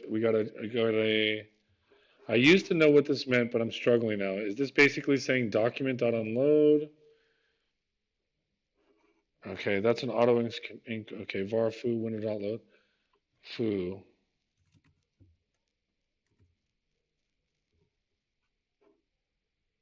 Okay, these guys are talking about a pretty good one over here. I'm gonna send it to you. Yes. This is a pretty good Stack Overflow. Coming up on line 22. Roger. So let's give that a read. I'm just gonna just mumble over here. Oh, we got some ES6 arrow functions. Are we finally gonna bring ES6 into the mix? Let's see. Foo, I don't arrow know. function foo value. Pretty good. Since this is a pretty popular topic, it's worth mentioning that ifs can also be written with ES6 arrow function, which I heard Douglas Crockford says he doesn't like arrow functions because they look like operators, but that's for us. Ooh, He's keeping it real for us old guys like me. that guy. But let's get our head around ifs. This guy got the same problem with the 812 vote. He says foo is unreachable here. It's undefined. The function is executed right after it's created, not after it's parsed. The entire script block is parsed before any code is executed. Also, parsing code does not automatically mean that it's executed. If, for example, the IFI is inside a function, then it won't be executed until the function is called. So maybe we don't need an IFI to automatically execute. We just need Check it. what you got. I got it working. If you hit run, it prints foo, because on line 36 of index.html, I do a global variable foo equals foo. And then I include ify.js, which accepts foo and outputs foo, because that's what it was passed to from the index page, assigns it to that inner foo, and then outputs inner foo. Not sure. Not sure that's correct, but no. If you're going to use a global variable out in index.html, it's going to be a global no matter it's in that included file or not. So you got sandwich, but you're saying you overrode foo? Foo right there goes into the past foo inside ify.js Negative. on line 4. No, it's not passing it into that file. This file's Sure it is. okay. So let's Because talk. look, Just hang tight. Look, this thing index.html is the loader. It's main. mhm, So on line, can you move your cursor? On line 36, when you make a global variable called foo, it's sitting in the global tray. right, So that means that anything you include into this thing that's going to yeah, execute JavaScript is still going to go to the global tray. It's not passing it anywhere. No functions called here. There's it no is too. In line 37, it's called. no. Listen, Mario, please don't argue with me on the basics on this one. 37 is just loading an external file into Right, memory, but it's right, not. But look at my hands. Look, we have a big bucket. And on line 36, you threw in the base of the bucket, foo equals sandwich. right. It doesn't matter if you call China and include more JavaScript. You are not passing the global into the file that we're now loading into memory. Here you're How's it printing sandwich? because it has access to the same bucket. Like like you throw something in the bottom of a bucket and then you throw a bunch of other things in there, Right, they it also has access. So look, this little script comes in and it does stuff. It comes into memory too. So just watch my top down cursor. Line 36 brings this into the global tray. right, Line 37 and sets it. Line 37 brings whatever you brought in into the global tray bucket too. right. Because this is sitting in the global tray bucket and you've got some logic in here, it can access the thing that you set up here in 36, but it was not, maybe it's just terminology here. Uh-huh. It was not passed to your file. More accurately, your included script has Yeah. access to that global variable. Click on run. Yeah, and I know it's going to run, but I'm trying to tell you a key terminology here. You did not pass the variable to the script. The script came into this. This whole thing we're looking at is main. It's Click on the. run. I know it's going to run. It's not going to run. I changed the Oh, variable name to foot instead of foo. And when you click on run, it fails. what? Okay, man. Yeah, No, you were no, passing it. no, dude, it's not. Yes, No, it's not. Like it's serious. true. Okay, look. If we're gonna have to beat this to death, look. This is script.js, right? This is our iffy. Yeah, The way you pass things to scripts, all this is bringing is an automatic function that does nothing. Console logs a param, and it's a var blah. Like this could be nothing. Like don't console log anything. Okay, and then you were saying console log param was passing sandwich through here. yeah. If you change it back to foo instead of foot, it'll print sandwich. And if you take a look in the index I on know. line 25, Yeah, there's a link. change it back, so we can see it run and we can talk through the execution scope again. I don't want you to get confused about what, the global tray and something that gets instantiated and what's referencing what. It's all in the same bucket. So okay, so var foo, let's run it for everybody out there. It returns sandwich. Blah is not defined at whatever. Yeah, So this script is nothing. So what? Why is it still printing sandwich then?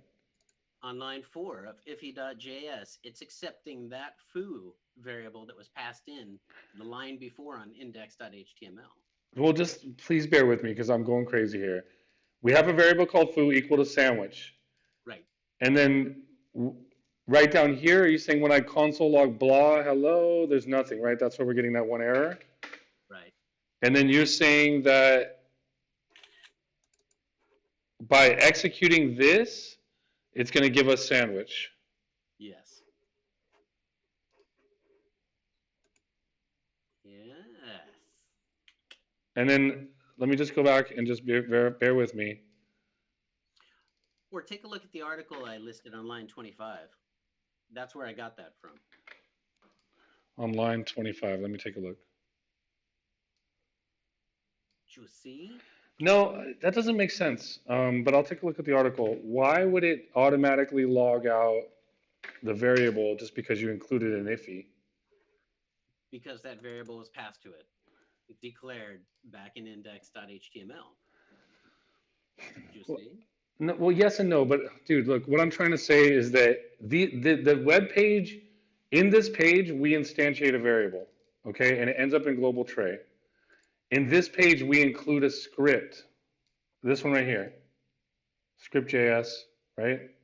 Yes. And then so iffy.js, where's iffy.js at? Over on the left, right above index, or above script.js in Replit. I'm not seeing it. I got to reload my page. Okay, then maybe that's what I was missing. I kept looking at script.js. Oh, I did okay. not realize. Hang on one sec. Let's see what's up. Well, I guess the point I still want to drive home with you is that the global bucket got set outside of the script that you included. So they're all just players in the bowl. It doesn't, I'm not sure until I can see what iffy.js looks like. It's still loading. Did you have, you passed a parameter? Okay, my bad. One sec. It's not loading for me. Let's Oh, see. homie. All right. Did you save? Yeah, it says saved. Okay, I see it. Okay, function inner foo, console log inner foo. Line Foo. 4 is the one that actually brings that one in from index.html, throws it into line 1, Okay, and then okay, I got it. Okay, let's just pick a yes. Okay, you're almost 100% right. I wasn't seeing the script, but let's just get it just clear enough that just so you know that before than anything, this is our bucket. This web page is our entire bucket. Out here, we instantiated a variable into the root of bucket. Then you brought in a script into memory. mhm, Then that script executed inside of the global scope, or because it's brought in, and yeah, it utilized this here. Then it did what you said. At that moment, it did pass. Okay, yeah, just so we can be clear on that. And I think I'm just like beating words here, but I just wanted to make sure you understood and I'm clear. I understand the global scope here. That can be called from anywhere in another JavaScript file Yes, or yes, yes. And function. maybe I didn't understand that you already knew that. My bad. Okay, Yeah. but let's understand what's so you're able to pass.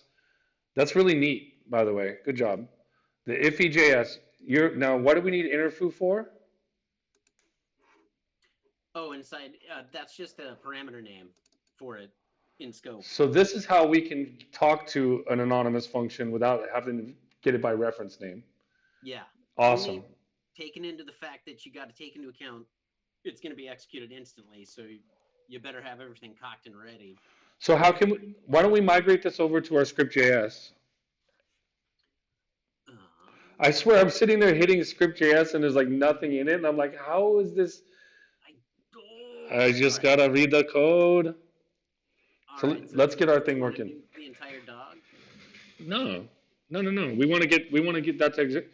We essentially want to protect everything and not use globals. So yeah, and we already sort of had an anonymous on line one. Yeah, we just need that top guy. I'm gonna So go. far, and that's where it's choking out on. Yeah, ditch that shit. One sec.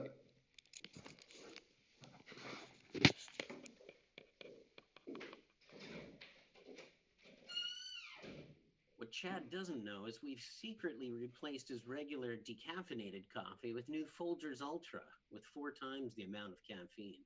Let's see if he notices.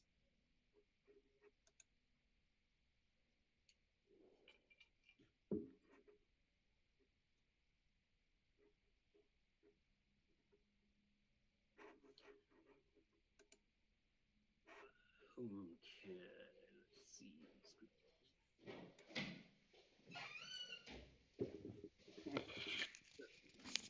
I'll be back. Oh man, I'm so glad we're doing this together live on TV. How you doing? Dude, I'm so excited that I know the answer to globals. So excited, I'll be right back. I know. I just did the same thing. Is it running? Let's run it. Not yet. Not yet. Okay, I'm gonna make a change then while he's gone. We'll keep this going. God, it was getting heated there for a minute. I wasn't even looking at his file, but now he's gone. We can talk about him. So yeah, the other day Mario and I we were arguing over silliness. I swear I was looking in script.js and I just overlooked it. He's like, I make an ify dot whatever, and the lesson is read the code. That's a good lesson. And then he's got this thing he's calling foo. Oh God. All right, so now we're up to date, and we go over to index, and we can ditch the ify, I guess. We don't need it. Let's go like that. Nope. Are you back, man? I see your cursor moving, man. Let's see what we got. Console says nothing. And then we got script.js, foo, script.js, pass it to foo, inner foo. I'm going to console. Whoops. I hear you, Mario. I see your cursor too. Everywhere. Yes. Okay, I've caught up some of the code. I'm here to say good job because you were right. You're so right. Console log inner foo. We passed it along. Oh lordy, it's not easy learning cheesy. Cool. Okay. So what's the lesson we learned, folks? Is that I shouldn't have ate those tacos earlier, man. No. Is that when someone makes a new file, you need to tell the other person that they made it. That's my excuse. Oh man, I didn't even know. I thought it would just magically show up for you. Sorry. No, I moved everything over to script.js. No, dude, that's awesome. Um, good. So like we can also get a little bit ES6 and off that article I gave you, and we can convert it to an arrow function, which we'll do in a minute. But I just want to like study what you did here. So because we have an auto immediate invoked function expression, right, an ify, we're able to pass along a parameter through those extended parens that auto execute it. You can pass it along to the inner, basically the inner. This is an inner function right here, an anonymous inner function, and then it returns inner foo. So when I click run, I get sandwich, whoop-de-doo. Cool. Nice. And then I want to check out that article you gave me there. A drip of JavaScript. Jesus. And what was the whole point of ifs? Making like one-off singleton type functions that you wouldn't have to deal with down the road and would not cloud the entire scope, et cetera, et cetera. Yeah, I kind of liked what that guy videos said, right? He does because he would do like you could do like function like name like function name and then have a function and then down there you have to like call the function by name, and he felt like that was clouding up by using like additional names. He's like, just have this thing auto execute. So we want basically you have an object that has functions in it and you want it in memory, but we want to encapsulate it so that we don't pollute the global namespace. So we wrapped it in an IFI. The IFI will auto execute. I don't think we necessarily had to do that to bring in a method that we could call by name that has the object. But think about it like this. Because of this IFI, we call it into memory by referencing it. It's going to automatically be in memory as an object just waiting for us. If we didn't want that, let's say we had like 50 objects we wanted to bring in, but we don't want them all in memory just yet. We want to call them like on switch, like we want to call them by function name, then we probably wouldn't use an IFI. We would probably just include a set of functions that come into memory that we can reference by name, and when we want to call them, then they bring that full object into memory and we can use it. I'm sure they got their use cases. I mean, there's got to be a reason they're so popular out there and people are talking What about did the guy say in the video? He said it was probably one of the most important things. He liked to put closures inside of his IFIs. Yeah, So he was also, I'm sure, peddling his book. So yeah, but he's the guy who wrote "You Don't Know JavaScript." I mean, he's almost like this a demigod in the area of JavaScript. So why are IFIs popular? I'm gonna look. yeah, yeah. Immediately invoke functions explained. So the guy even said hoisting is not a thing, but these guys are saying it here. He's like, it's a made up concept. Immediately invoked function, pronounced IFI, is a JavaScript design pattern often used to minimize naming conflict and create private variables. Okay. So the conventional format for an IFI is to enclose the whole function within the grouping operator set of parentheses and leave it unnamed, i.e. anonymous. The additional set of parentheses at the end is what immediately invokes it. Before we get into IFIs, I can't wait to go back and watch that video of me flipping out because I was looking at the wrong script. I know. I gotta figure it out now. Function declaration versus function expression. A function declaration, synonymous with function statement, requires the keyword function, what follows function, and a function body, what's between the curly braces. When a JavaScript file or HTML document containing JavaScript is loaded, function declarations are hoisted or moved up to the top of the code before any code is executed. So it's the old school way where you use function, do something, and etc. Okay, so an IFI is an expression. So it'll auto execute. An expression is any valid unit of code, blah, blah, blah. IFIs help to minimize naming collisions. Do you want this link? Yes. Okay, sorry. I'll just sit here and read to you all day. It's story time with Chad. You will sleep so good. But that's nice that you found that one link. We captured that one where you showed us the little tricky poo on to pass an argument into an unnamed function, an expression function, versus what did he call it in his article? Let's see if we can't get that down. Function declaration versus function expression. So a declared function doesn't automatically execute its contents either. It just gets loaded into memory. Yeah. And it was kind of my point. Like, let's say that Artificial Galaxies is a big time JavaScript application and you have 1,000 objects that may be used by the user, but you don't want them all to have to load into memory because they only use like 20 of them, depending on what they're doing. So you might want to use function declarations instead of an expression that auto executes them in. But then there's this whole protection of private variable. Let's see what they say about that. You can store the iffy in a variable since function expressions evaluate to a function value. So that's where you can do the const result is equal to, and then you do the iffy. And now you can just use result and it'll do the same. So I'm going to paste that in our shared little library thing on starting from line. I'm learning so much from you, Mario. Thank you, man. Starting on, It's only my ignorance that allows us to learn together. So you're welcome. right, and my arrogance, it's like, we don't got to look it up. Line 27 to 32. Notice that he's, hey, Global scope is pretty important. are you Want just you to saying that? understand global scope. Scope is important if you have a date and you got bad breath. So let's see. Oh, but down, bam, bam, bam, bam. Line 27. Const result equals, and so this is where they've now set a constant result is equal to function. Now, if we were to do that in our include, would we still be creating a global by using const? Are we assigning it to a const though? Yeah. I mean, it's still anonymous inside the function, but you're still assigning it. Huh. Well, I guess more instead of the usage of var versus const, where do they end up in the tray? Is const, can you make a const global variable? Like, is a const a global variable? Is a const a, I would assume yes, but is a const a global variable?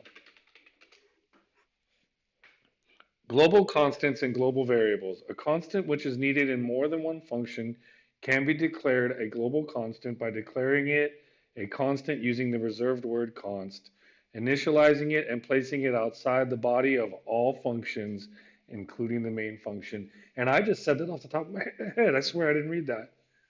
No, but it's true. See? I lied. You can see it on my screen share if you saw it. But so it is global if you do const or var or even let, I think, into the global tray. Okay, now we know. So ES6, an idiot's guide to let and const. Ooh, that sounds good for us, dude. I like it. Shall we click it over? What'd you have for lunch? How's your hunger status? I don't know. I think I maybe got another 10, 15 minutes in left for this session. And then I think we should do a nice, concise review at the end. Yeah. Yeah. Yeah, yeah, okay. Um, 10 or 15 minutes, and then it's what, grab food like we did last time, and then the wrap it up story, or I how think we're so. feeling. Yeah. I like the wrap up just because I feel there was a lot more meat to this session and we got a lot more done. We seem to be a lot more like focused on some of the basics and we shored them up, we talked them through with each other and we figured out what the deal was. We didn't let each other off the hook either because we're like, do you understand? Well, I no. want you to understand that I got hangry. I'm hungry, hangry hunger. Um, I'll tell you for sure that there is web pages I've seen that break down the usages of how to assign an iffy to a variable, how to use it by reference, how to call the variable reference, and also with closures. So we should keep revisiting this until like, no, maybe not today, but we should keep really be revisiting the idea of scope and blocks and ifs and soon the arrow function and closures. In that guy's video, he really talked heavily about the iffy with closures. And he's like, those are the two most important things, like encapsulation. So we didn't really touch on that stuff. Um, but I feel like you're right. We learned some stuff. It was a lot of review and we made some links. Still a lot to learn, you know, just Of around course. these subjects. So That's why we're here. yeah, I think that I could probably do with starting some food here pretty quick, but um, Yeah. Why don't you slap on guys for a um, temporary well, how about this? I got my headphones on. You're the boss, man. You found that pass parameter through the auto invoking expression paren area. It makes so much sense now that that's where that would go. Yeah, but Also, I'm still trying to get my head around a use case for these. I mean, Well, it said for private variables, dude. That's with what. compartmentalizing all of these into like, Okay, then let's before we go running off to make tacos. Do we not have it encapsulated in script.js? Right? We do, right? OJS. Okay, so this will bring it home. I hope. So var is an object, is it not? Yes. But it's encapsulated. So if we just choose on line 18, if we say return dog, then now we have this function that's automatically invoked. We can pass a parameter and it will obviously console log something out. But also when it executes, it's going to return the dog object. Oh, really? Yeah. Ah, So that, and then that thing, I think it should. Oh, I might have had that wrong, dude. It still might not be accessible because we have no name by reference. So maybe like when we pass something in, like maybe we pass in a value, we want to return, instead of doing a console log, we want to return dog, right? But then where will dog be? yeah, because we don't assign it Well, you did assign it here, var dog on line 6. in. Oh, there we are in six. Gotcha. Yeah. Yeah, and then how do we get this thing to console log? Like, how could we get this thing? How could we get access to it? Right? We're still kind of stuck on that. And I, Uh, and I, yeah, do the const whatever equals boom. right. But that'll still be a global. If Yeah. we're so close because the guy even says on his Medium article that it's good for private variables. So I bet if we read it, it's going to show that. But I mean, let's look at it here. Maybe var dog, we'll figure out how to get access to that. But we did have these functions that we know we could get access to, right? I don't know actually if we can jump into those functions though. Well, what happens if we do return dog and this thing auto executes? Let's see if we do over here in index and we know that's going to auto execute. So can we just do console log dog.bark? Do you think it'll do something? Probably going to be an error, no? Well, yeah, because we're not even including the source file, right? It's right here, script.js. Oh, script.js. So, like, why don't we just do type of dog, see if it knows what's up. Type of dog, and see if it even knows it's undefined. Okay. So it does not, so dog, even though it's getting returned by the auto executing function, we know we can pass parameters into it. Mm-hmm. And how did we do that again? Just by hard coding it down. On line 47, Well, in this case, okay, line 47. on index.html, we assign foo, Right. and then that's passed to line 20 of script.js because it's a global, Yeah. but we're not returning anything. Can't we say a const whatever equals? Still be a global. And we're still That's dealing with globals. hmm. I think we would need a named function, but we still haven't like worked through this enough. But the use case is yes, we want to get away from doing globals if we can. So we know we don't need to do like if we could call a function by name right here, like if we could call if we returned a function, then this is yeah, this is interesting. This thing auto executes as a function. It takes params, but it has no name. So what if we could name the iffy? How to name an iffy? Did I say? I think I saw you yawning, man. I looked away. What does it? Oh. Sorry. I only had one cup of coffee today. Yeah, I mean, I just all I drink is coffee, no water. Kelman say. Hmm. There we go. Function expressions do not want a name. I think we're trying to shoehorn a function and these inline immediately invoked function. I think we're trying to use it not in the way it was intended to. The whole What, point is to like keep it anonymous, or but did we not see the guy say that he likes to name his ifs? yeah, but I don't remember why. You know what? You can do. I have an example code here, a valid iffy. I found it while we were talking. A named iffy, there it is. Yep. Um, and it's. I don't know if it's a. If this one might be actually not an expression. Oh, it says it's a valid iffy function, init game iife, and then you got the parens, and then we could probably still pass stuff up and around it. But then I think we're kind of to that point, like, how do we return something?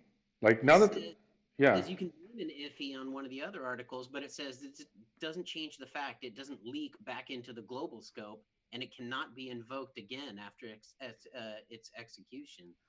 So I mean, I think again, it's like the whole point is it's like a one-off. Boom. Well, we are trying to bring in that dog object that does have functions in it. If we can just bring dog into memory, we can reuse those functions. So, can we try to use one of these named or these declaration functions as an iffy, where it says function init game, like for example, line 35 to 38.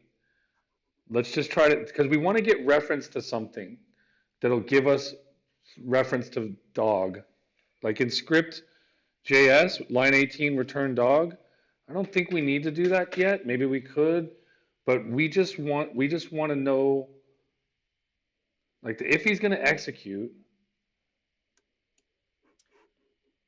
Hmm. Yeah, this is tough. Let's try. So, all right, I'll try on my end then. I guess you can only just try by hacking. So function init game whatever, but we're going to give this thing a name. Dear Tony. It does say function whatever, and then function. What would be a good name? Um, Oh, a dog factory? sure. Dog factory function, and it takes a parameter of inner foo.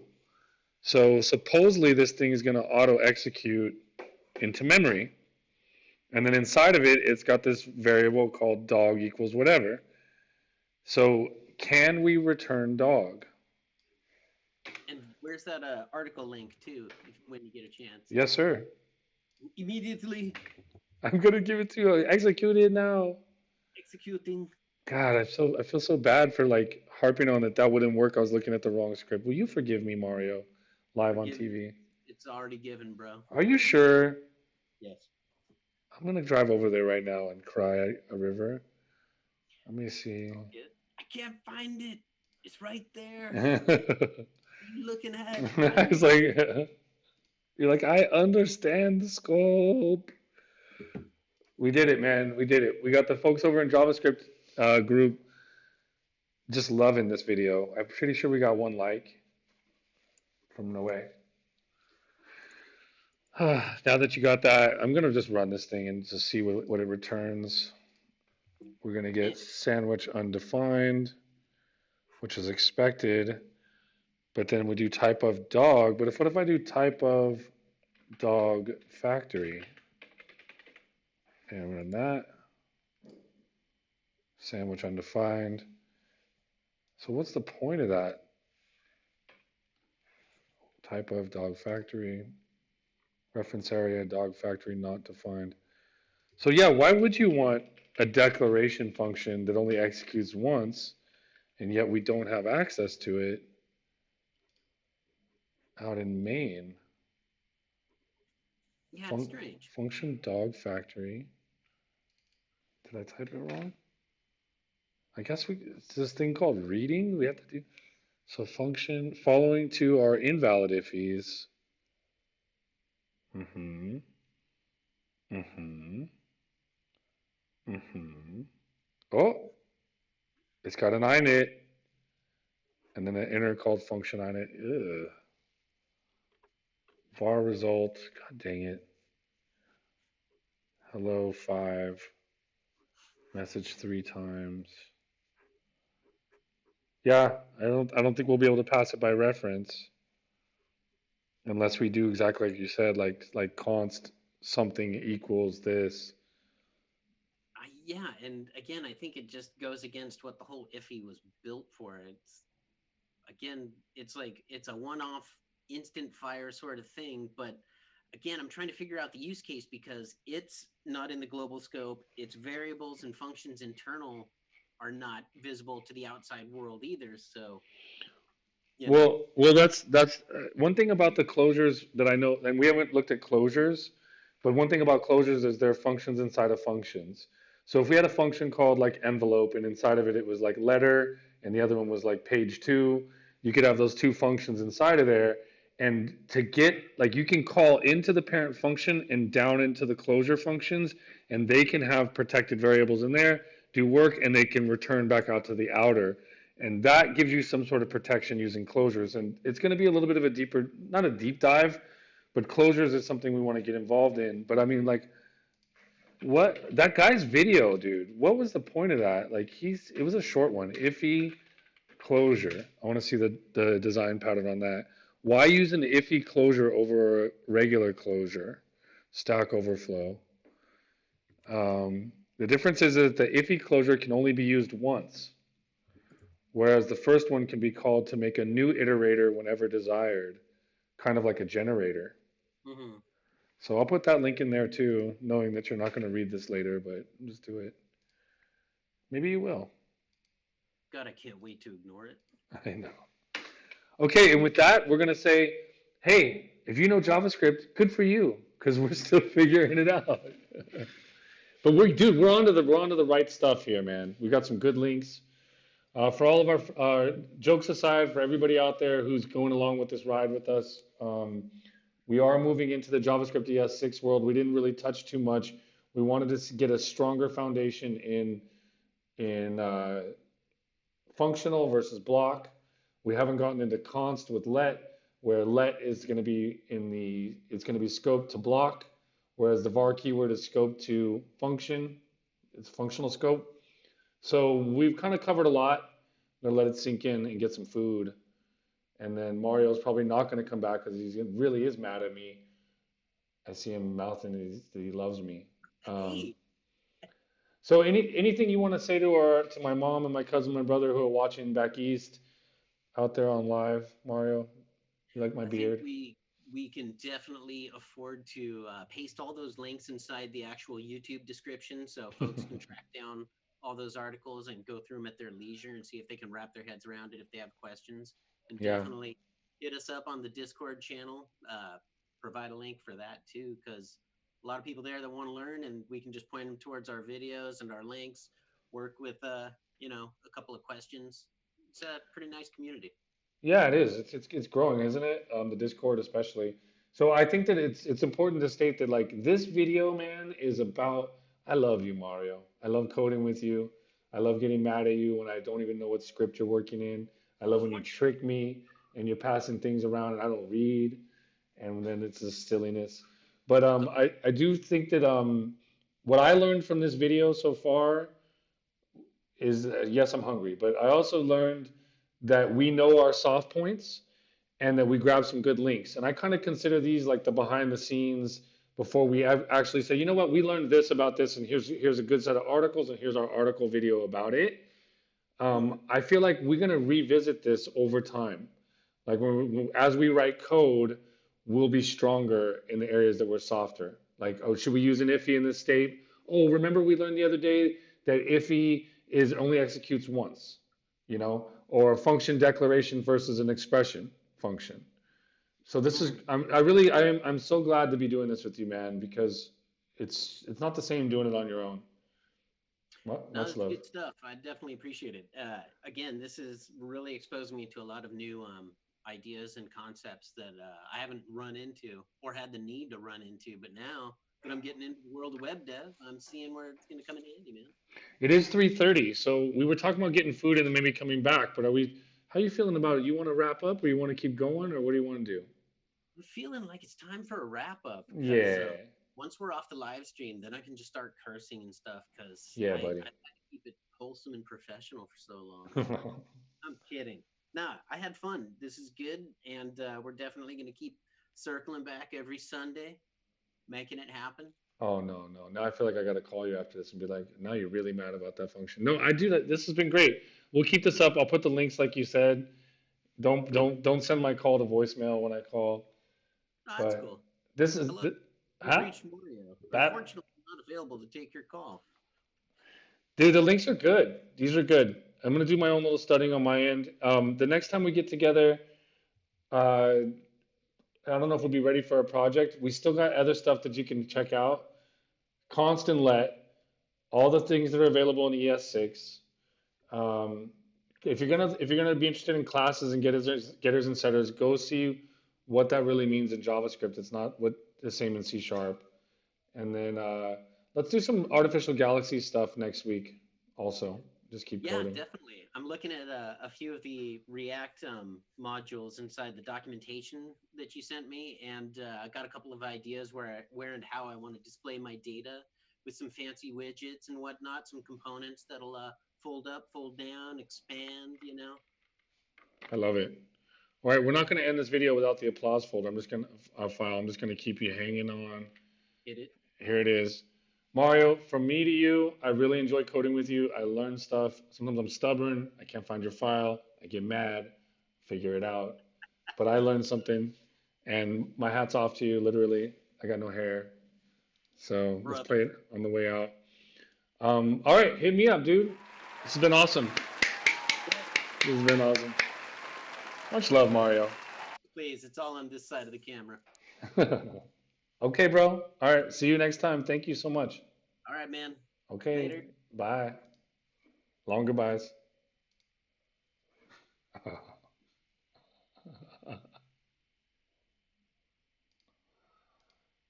Oh, shit.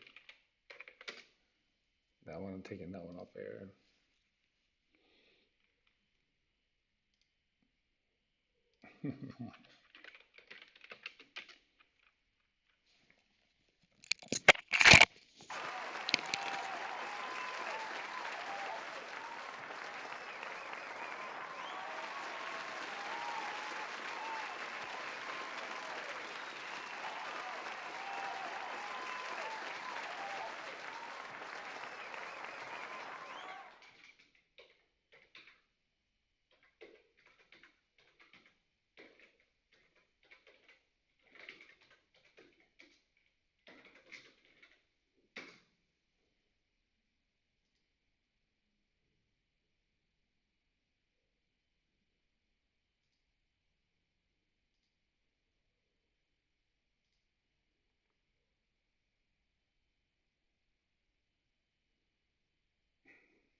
I'm so sorry, man. I feel bad. I'm like, I sent the videos to unlisted.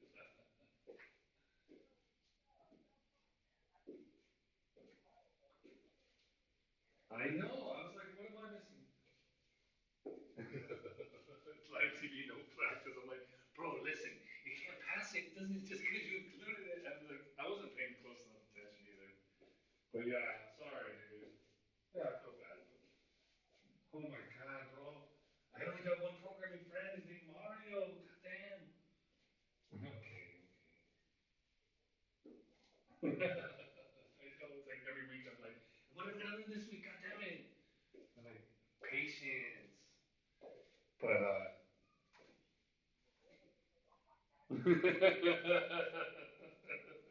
I'll call you later and say sorry. Yeah, like fuck it. But it was fucking good TV, man. I did learn some stuff. Thank you. That was fun.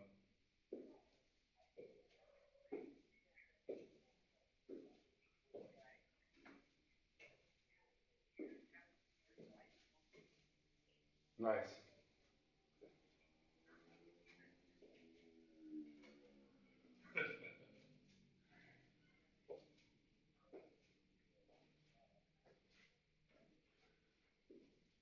Well, I mean, what's cool is we could probably do like answer back videos. Like I was gonna go read up on it too, do a video and be like, let me show you why you want to use an if you. This is for Mario, and send you the link and be like, so sorry about the other day, Mario.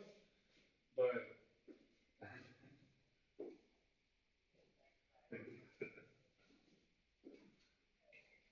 yeah, it was fun. Man, thank you. I personally, bro, I really need to learn this stuff, and we're pretty deep. So thank you. Deep, deep.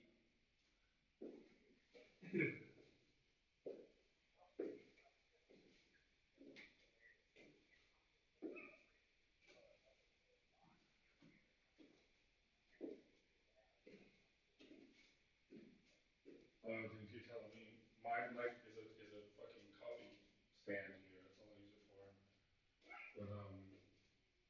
But But dude, I will say this: if we could get that screen share, that dual monitor screen share going, I would have saw your screen. I would have put that thing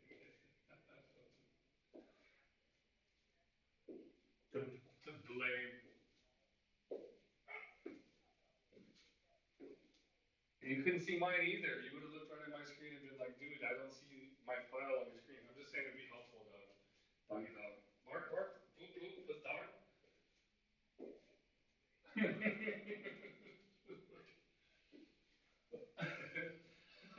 Well, the funny thing is that, dude, all of it's funny. Is that always after videos, especially by myself, but with you, I'm like, I have regret. I'm like, oh, this part, that part, fuck. But then, like an hour later, I just don't care. And then, like, this might be good TV, so that's why I didn't delete it. I'm like, I'll just leave it unlisted for now. But it's fucking real shit, dude.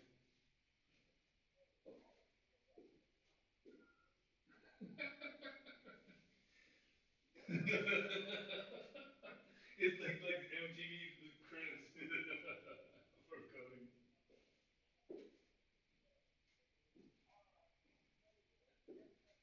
I forgot to press save. Yeah.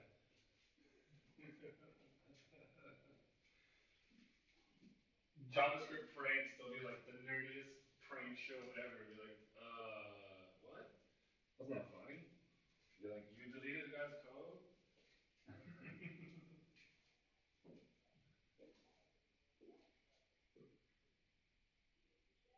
Pretty much, bro. And that's what we gotta remember. But some random people that we don't know who they are gonna watch that and be like, what the fuck? But dude, great conversation because like in the future, now that we're learning together, bro, I want you to know we really are gonna learn some of the real deep rules. Not deep, the actual rules of JavaScript. Like I've been hacking my way through JavaScript for years, and I know of it, but I want to know like the stuff, you know. So I'm glad we did it. But now we can joke and be like, Ify, you want to make the dog poop? I know what we're talking about. We learned the iffies, dude, a lot. Thank you, Mario.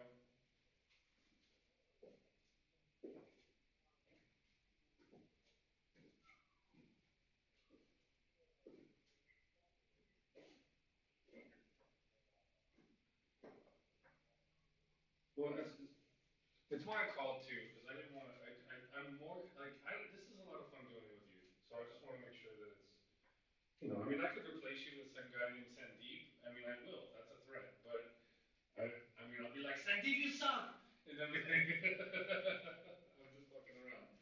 No, but no, I was kidding.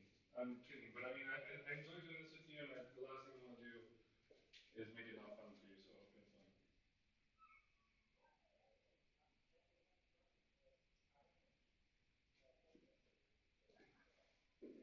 Yeah. React. Yeah. Yeah.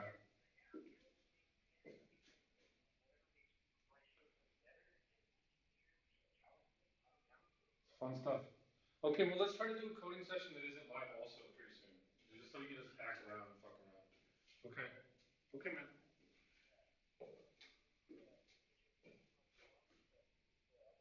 Please.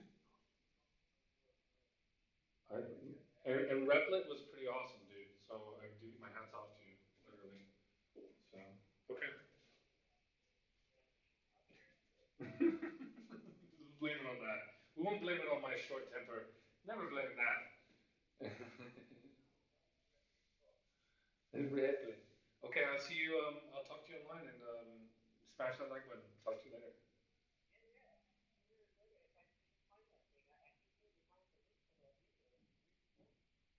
I took it offline.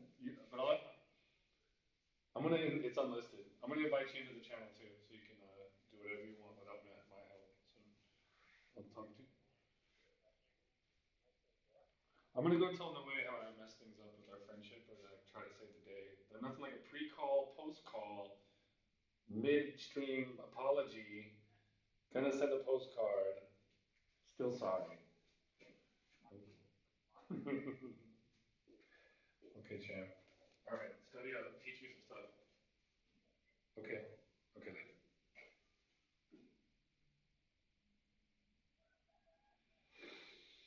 Oh, that's good time.